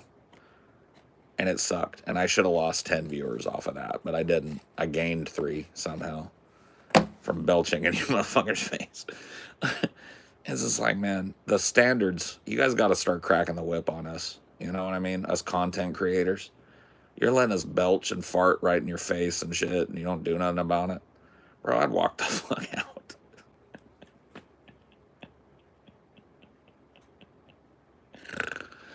Oh, man. We live in wild times. People are weak. Maybe it's because I'm real about it, though. I didn't just do it and not say anything. Dude, have you ever... Bro, this is the wildest shit. Because I'll doom scroll these YouTube shorts. All right, tell me if you've had this. Right? You're scrolling through these. You see a broad. She's titty streaming, right? She's wearing like a tube top or something. The bitch will just go like, anyway, thank you for the $5. And you're like,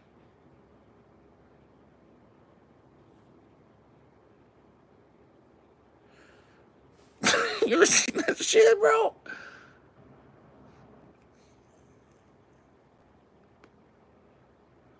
When did that start happening? When did that become socially fucking... Sounds hot? That's the problem. Is that some of you get off on that for whatever reason. Tweeted you a picture of my Frenchie's daw.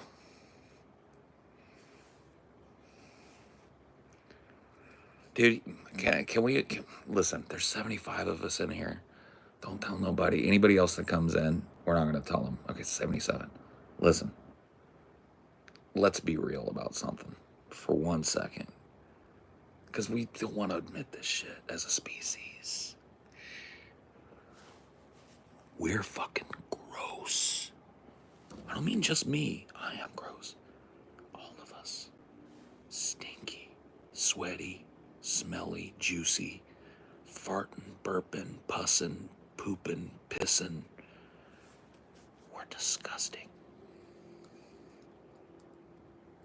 Disgusting creatures. Like,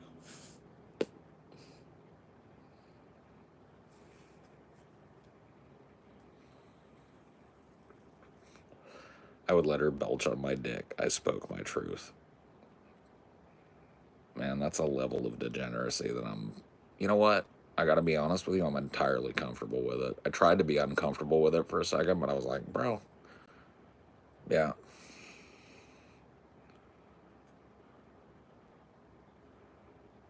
You and me, baby, ain't nothing but... I was like, we're a little bit more than mammals, man. We're gross. Disgusting, bacterial weirdos, fucking covered in fucking slime and grime and puking, farting, and blowing boogers over everything we touch. We are truly a disgusting species. Bro, I watched a documentary on Netflix last night called Poop Cruise. You guys remember this shit from 2013? I'd forgotten all about it. People were trapped out at sea for 8 days on a cruise where all the toilets were backed up and it was dead in the water and nobody could save them. And they were like walking around ankle deep in shit. And I was just thinking, like, look, dude, all it took was 2 days. And they had literally the world's biggest natural toilet. Right? All you got to do is dangle your ass over the edge and drop a log, bro. It's like, who's got the fucking... Who's got any shame? Because you'd rather walk around in feces all night? You'd rather sleep in poop and piss. Dude, that shit was unbelievable. And that just backs up what I was saying. Dude, you could have put a herd of cows on that ship and left them there for a week, and it would have been less gross. No cap. You put a whole herd of cows on that same ship and left them there for a week, it would have been a better cleanup. It would have been an easier cleanup on that motherfucker. I'm not even kidding.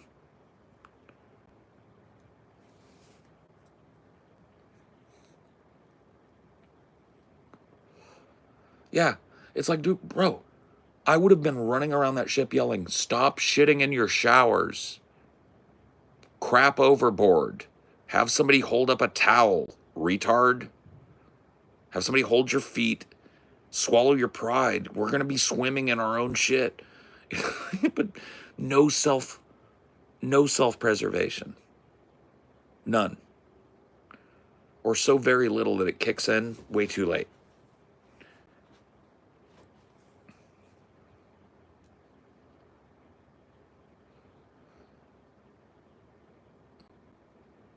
Yeah, dude, there should have been dookie streaks on the out.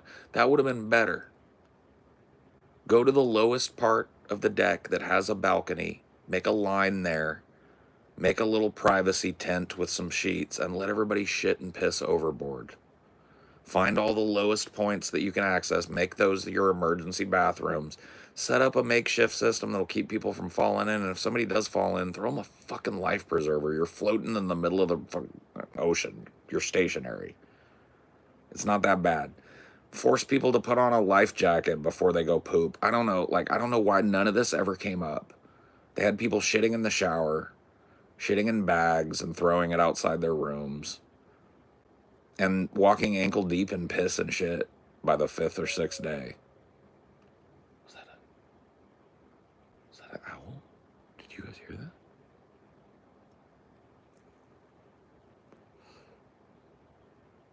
I'm dead ass serious, dude. If you put...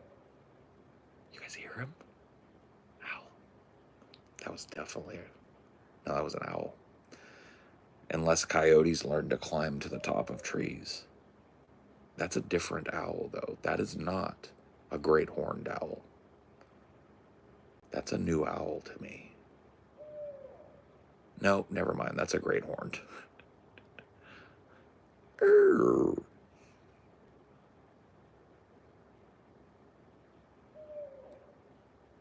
Great horned.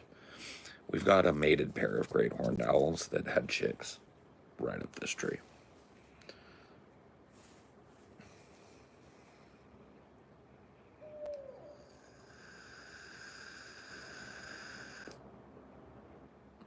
Yeah, so it wouldn't be shocking to me if that's mom or dad or one of the babies. This is their little nesting hunting ground.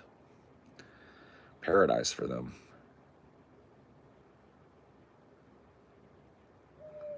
Literally watching this show on Netflix now, bro. I watched it last night while I ate Chipotle.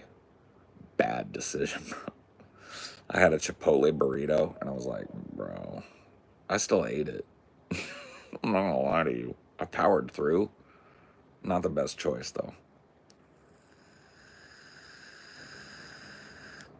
But then again, I did choose something called Poop Cruise to watch while I ate Chipotle, so I kind of invited the chaos.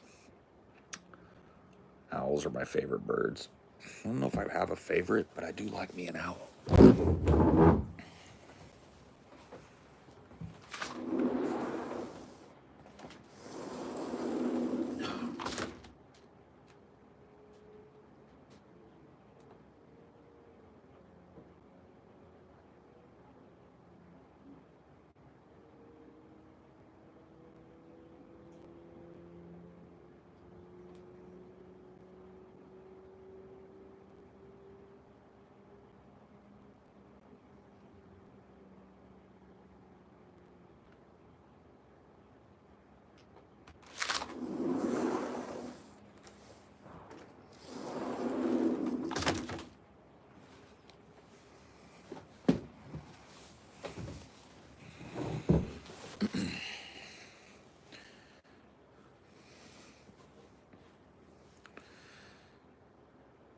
Peregrine.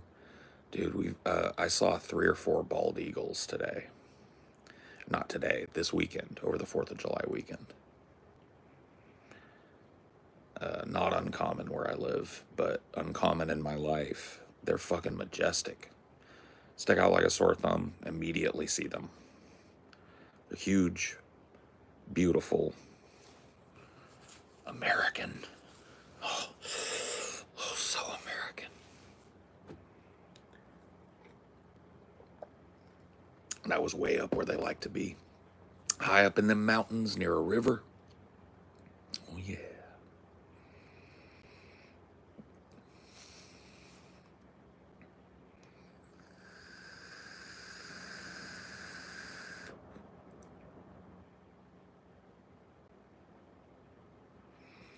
Raptors are majestic birds in general.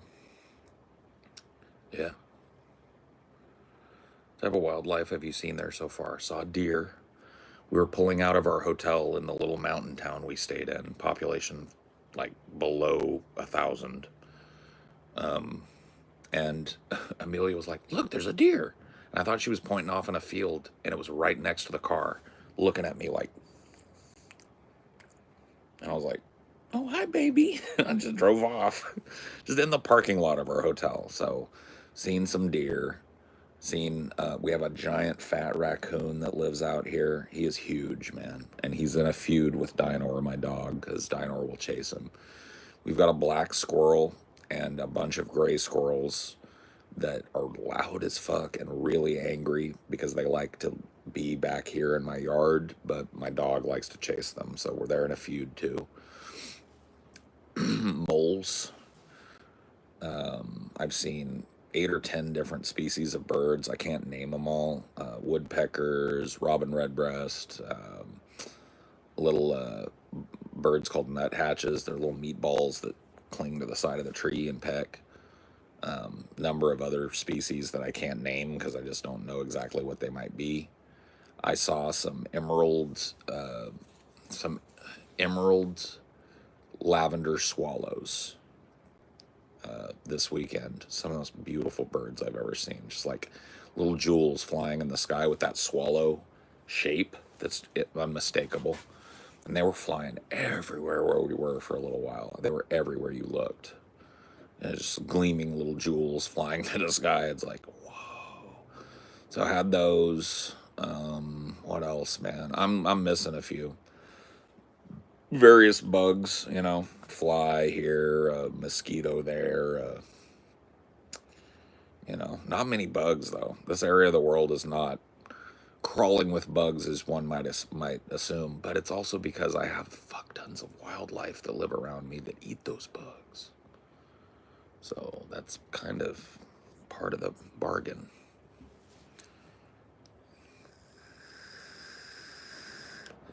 Turkey vulture yesterday on the roof, bro. I love vultures. They're so ugly that they're cute. Sacramento's fucking covered in roaches. San Antonio too. He definitely scored with that place. Oh, don't you know I know it.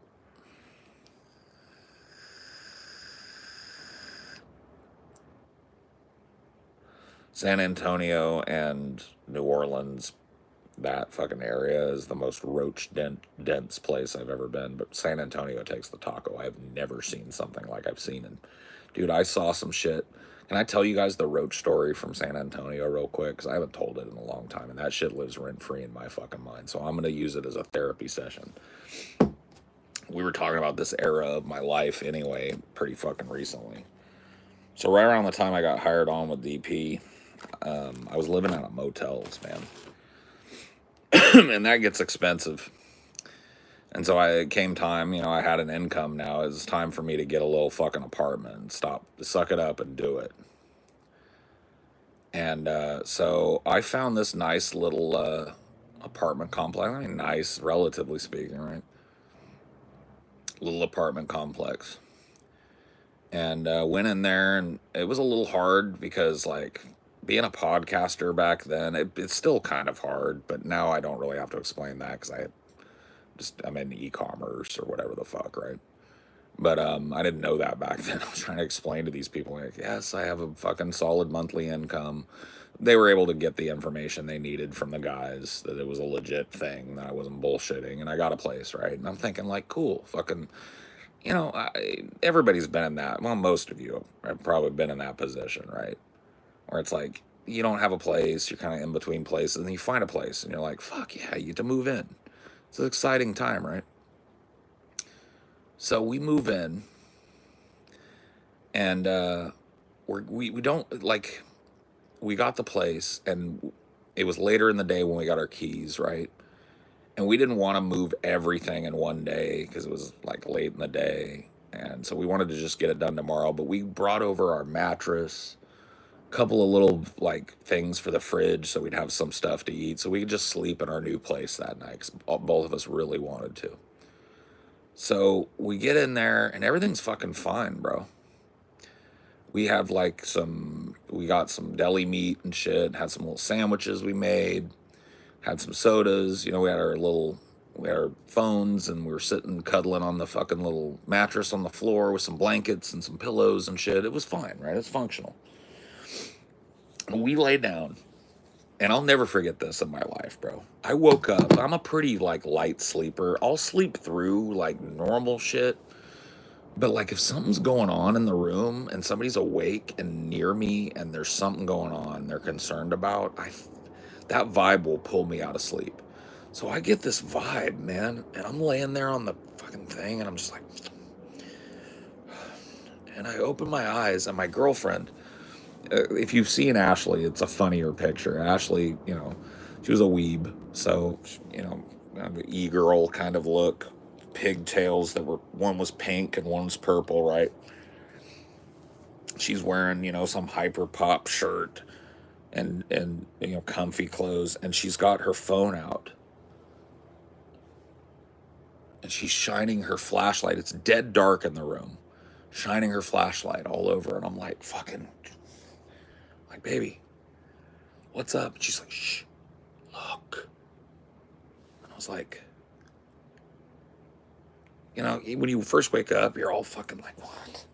So I rubbed the fucking sleep out of my eyes, and I'm like, looking where she's shining her light, and there's a fat roach on the wall, right? And I'm like, oh.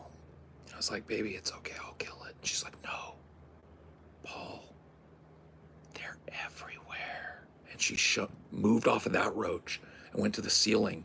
There was 2 fat roaches like that, right? And so I'm like, so I get my phone and I'm doing it. And so we're sitting there in the darkness. This is the first night we've been in this apartment. And we're sitting there in the darkness together, shining the light. And it's like we can't stop finding them. It was like they were waiting for the lights to go out. And I'm telling you guys, when I told you we got some lunch meat and some bread and that shit got put in the fridge, I mean it. We made some sandwiches, some turkey sandwiches. We didn't leave shit out. We made the sandwiches. But I'm telling you, dude, the barest insinuation of food in that place. And it was crawling. We couldn't find a spot where there wasn't one. And so I got an idea, and I told her, I said, here's what we're going to do, and I'm going to show you how to do it. And it's fucking gross, but it's going to get us a new apartment or out of this lease. So you listen. Here's the toilet paper that we brought. I'm going to give you a bunch of it. 1 square. Here's how you kill them. And I shone a light on it, went, grabbed one. And I said, but we're not going to get rid of these. Plastic bag. In it. Kill them till they squish. And then in it. And for an e-girl, she was a Texan. So she was like, all right. You know what I mean? So she's got her phone. I've got my phone. We both got partial rolls of toilet paper. And we're killing as many as we can catch. And we're putting their corpses and the tissue in a plastic bag, right? The next day, as soon as that office opened, we got dressed. And I went down there with the plastic bag. And I said, I just wanted to ask you guys a question. Oh, yeah, come on back. How'd you guys like the place? And I put the bag down. And she looked at it. Because this just looks like it's filled with tissue papers. And I said, every one of those tissue papers in that bag has a dead roach in it that we killed last night in our apartment. And she was like, oh my God. And I was like, yeah, oh my God. So I don't know what happened.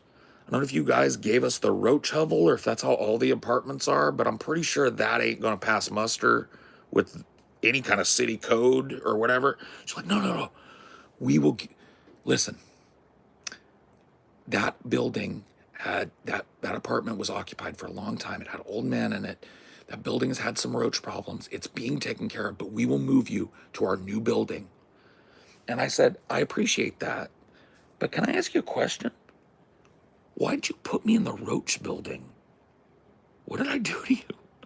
She's like, it's not like that. And I was like, it kind of is, though. You're telling me there's a building that's new that doesn't have a roach problem, but you put me in the one, because I said, look at this bat. I said, you can check me. I'm not lying. She's no, you don't need to show me. So sure enough, they moved it. They, it was one of those big complexes, and the building, it smelled new, and that looked new on the outside, and there were no roaches, not a single one in it, and it was fine. But that's what hey, that ever happens to you. Oh, I'll tell you one more thing. When we were moving out, because we moved enough stuff in to where it was like by the time we got all that and got our new keys and got our new lease and all that, it was late again. So we go over there to move out our shit to the new place. And I go out in the back because I brought a patio chair so I could sit back there and smoke some joints and shit because I wasn't a cigarette smoker. I sit back there and smoke a J or whatever. And I went to grab that, and there was this, how apartments are. It's like a shared backyard where you've got like a little patio, but so does everybody else on the ground floor, and it shares this like strip of grass. I saw that, right? That strip of grass, and it kind of went down a curve, and at the bottom of it, I saw some shit. It was night, but I could see their street lights. I saw some shit like shimmering. And I was like,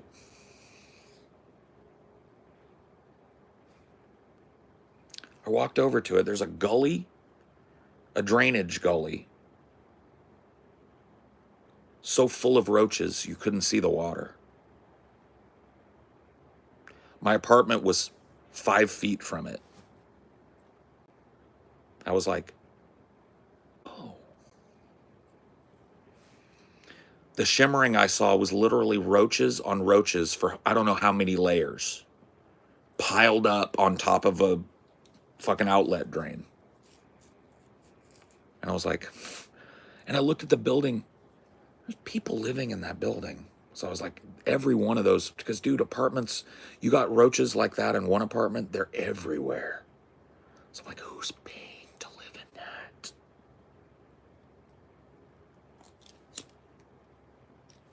that? Zerg Rush? Yeah, you ain't kidding. This is one heck of a bedtime story. Yeah.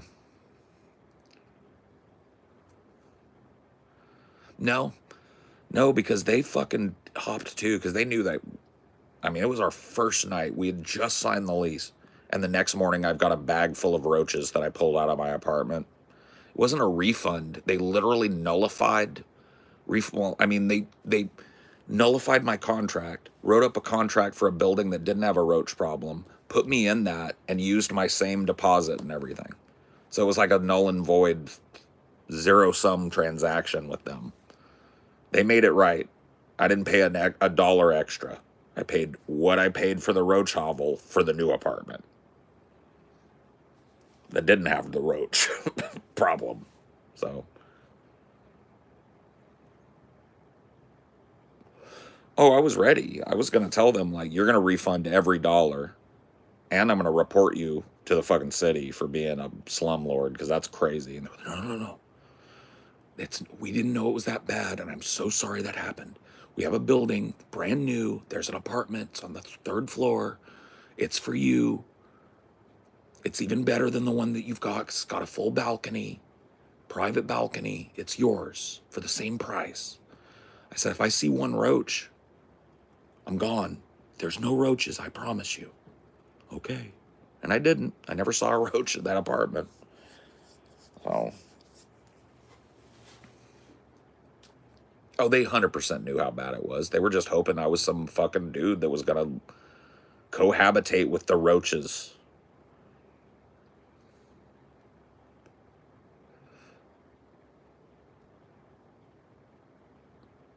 No, bro. Dude, it was like a horror movie. I'm flashing back to Ashley sitting there on the bed. And she's like, and once I got mine out, we're doing the roach spotlight thing. We're just figuring out that we're infested. And she goes, Paul. And I looked, and she was shining it on the blanket we were both under. And there's one, like, crawling on the blanket across where our legs are under it. And I was like, oh, my fucking God. Get up. Like, this is over. We threw that blanket away, by the way, and sprayed the fuck out of that mattress with some shit before we moved into that new apartment. But yeah, that blanket that we were on and pretty much everything we had in that apartment got thrown in the garbage. Luckily, we didn't move much in.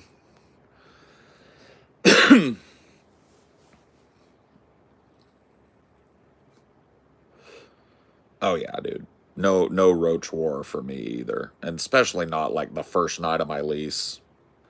You go to them with that shit, and I tell you, next time you have that shit, you bag them and you take them and say, "What am I to do with this?" Because this is just last night. I know it's gross, but there's no arguing with the truth. And now social media too, you could blow that shit up, bro. Here's my one night roach kill in my fucking slumlord apartment. They'll make it right with you. You just got to be like, you got to be really confrontational sometimes with people because people will walk on you. You know, that's what it's about.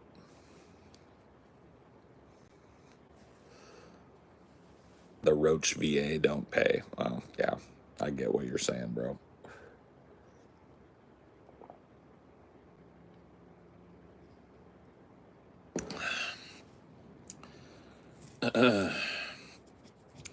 I've dealt with roaches here and there before. It's something like you live in apartments in cities and shit. You're gonna see a fucking roach. I'm not a baby about it, but bro, that shit was unlike nothing I'd ever seen. It was harder to find a patch of wall where there wasn't a roach than it was. It was alive. The hills are alive with giant roaches. It's like, what the fuck? And you can't tell me those bitches didn't know that shit. They were just loading my ass up in there in the roach hovel thinking I was gonna fucking pay for it, I guess. Like everybody else that lived in that fucking building. The fucking hills are alive with roaches, bro. There was a funny part to that story. When I first told it, I was sitting in my new apartment in my bedroom with my back up against the wall, you know, because I didn't have furniture yet. And I was on DP on my laptop. And TJ busted me up because I was telling the story and everybody laughed, you know.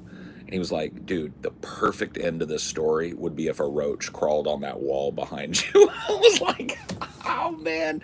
Dude, I almost wish it were so. You're right. That would be the movie ending to that story.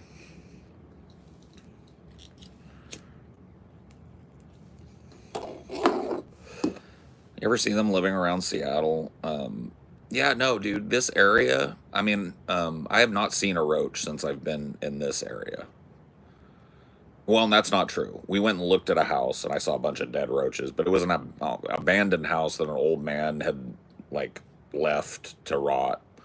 So, I mean, you know, it's in the woods, so I'm not saying they don't exist, but I just haven't seen, like, bugs, like mosquitoes even, really, here. They're here. But yeah, the PNW is not super dense with roaches. Now, not in this area, but if you're in a low-lying, wetter area, lower income stuff, I'd be willing to bet that fucking you got roaches. It's just, you get an urban environment, plus unsanitary conditions, plus dense buildings, and you get roaches. It's gonna happen, bro. You never get rid of them? No, I mean, it's a war.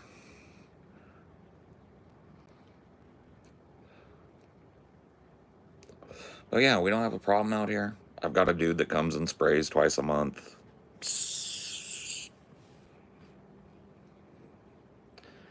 And the woodland creatures that live right out in the woods right out here take care of the rest. Because, you know, I've now seen all the seasons. I'm in the middle of summer now. Still ain't seen a roach. Lived through a winter, no roach. I think we're good. And I've lived in Bellevue before and never saw any roaches or had any problem with it there either, so. Not saying they don't exist.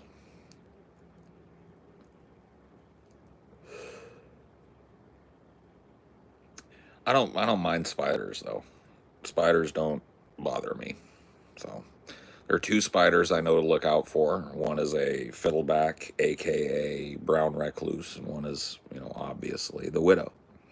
Those are the two most likely culprits that could come around here. And I grew up around those.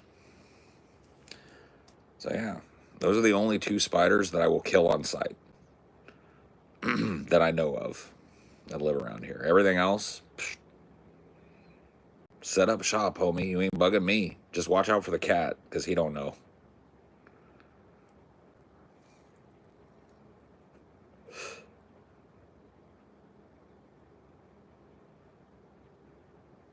Dude, Nuggy, that's crazy. You've only seen one roach. Nuggy, I'm happy for you. I'm happy for you, Nuggy. You only saw one roach.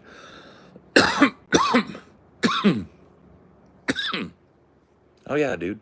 Dude, if I was in where I used to live in Central Cali, I would have to have my fly gun out right now and I'd be blasting and they'd just still be swarming me. I haven't even had to bust it out. I know where it's at. It's in the box downstairs. I haven't even unpacked it, bro. It's in my man cave down there. I haven't needed it.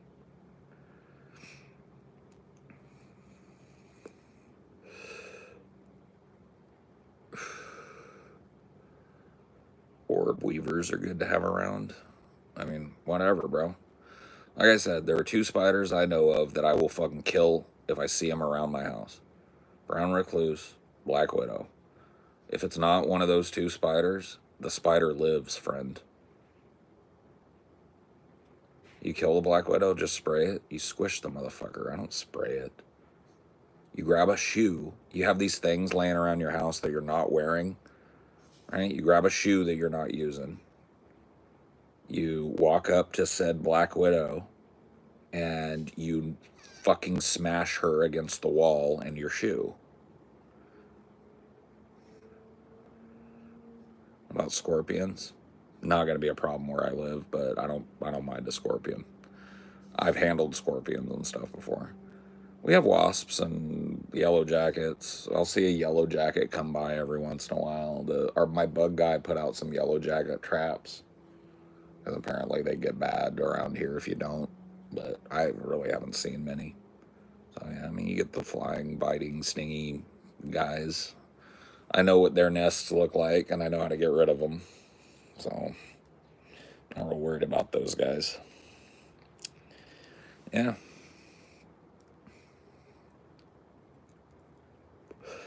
The gasoline trick is an old thing. It's not a new thing. I know social media makes old tricks new, but I've been doing the gasoline trick since I was a wee little lad. It's not really so much as a trick as it is a natural remedy for a wasp nest that is kind of fun to watch. You're wasting the weed? What do you mean I'm wasting the weed? How so? You're using the wrong form of your. It's supposed to be YOU''RE. You're implying ownership. My wasting the weed? I own the wasting of the weed? But I do have unlimited weed, so you don't have to worry about any waste you may perceive. Yeah?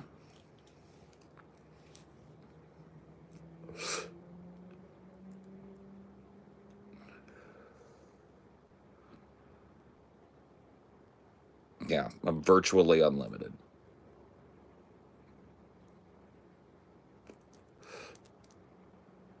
I've not had weed in a year. Good for you, Sam. Unless that's a bad thing, and then sorry to hear that.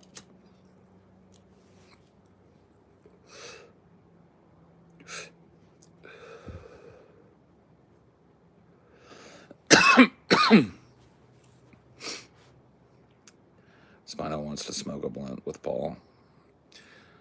Bet. You come to a meetup, I'll smoke a blunt with you. How's that, Spino? Hand to God. You have my word. You supply the blunt. I'll chip in on it. Like, you don't gotta pay for it all, but you gotta bring the blunt. And I trust you're gonna bring a nice blunt. And then we'll smoke a blunt. Is that cool? And then I'll put my tongue in your butthole.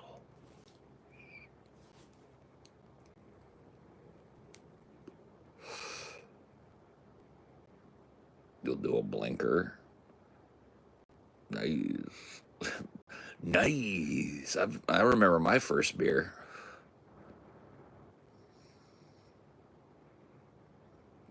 Favorite skin color? Skin. I'm one of those weirdos that likes the color of skin. You know how skin has that, like, white, but sometimes really dark chocolate, but sometimes tan, and sometimes beige, and sometimes kind of like golden. You know how skin has that kind of color that's like all the colors, kind of? You know that? I like that skin color. I like that color, all those colors that skin has. He said do one. Oh, okay. I'll do it, man.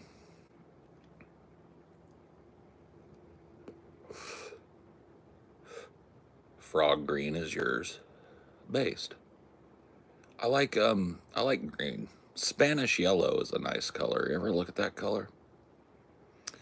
I don't know if it's my favorite, but it's a real nice color.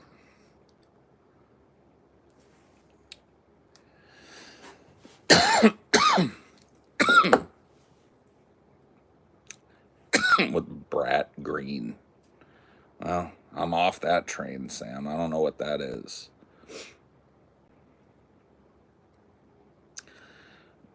Native, do you do Twitch, Native? Can I send, like, are you big over there or something? Or can I send some people? Because I probably am going to end this in the next 20 minutes or whatever. And you've been kind of chill or whatever. Do you do a Twitch thing? Because I'll send some people over, bro. Oh, you don't do Twitch no more? Oh, it's just kind of a meme to have TTV in your name. Got you. I was just saying, if you were actively doing it, I was going to ask what you stream and tell people to go check you out. But it's all good. You haven't done it in a while. Well, what did you stream when you did it? Let me guess. Hold up. Don't say. Don't say. Don't say. I'm going to try and guess. Well, there's all kinds. Like, you could have been a variety streamer, but I don't get that from you. League.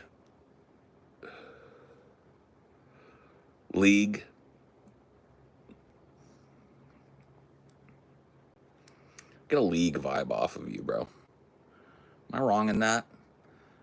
World War Z / League or DayZ and League. A little bit of DayZ, a little bit of League.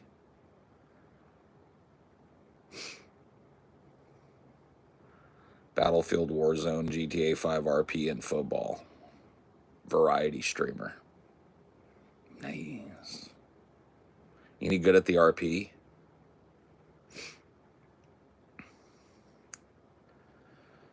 I think I'd be fucking super good at the RP. Nice.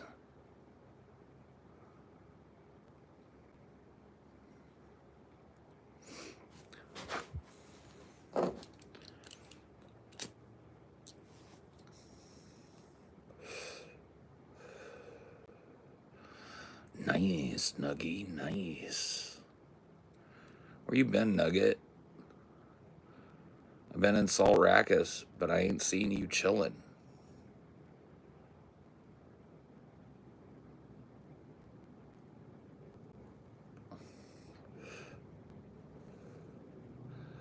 Yeah.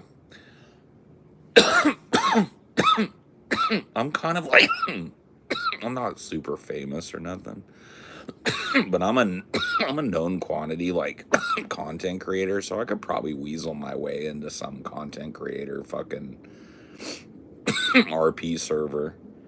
Especially if I fucking did a few fucking solo streams where I created a character that was fun. I could show them that.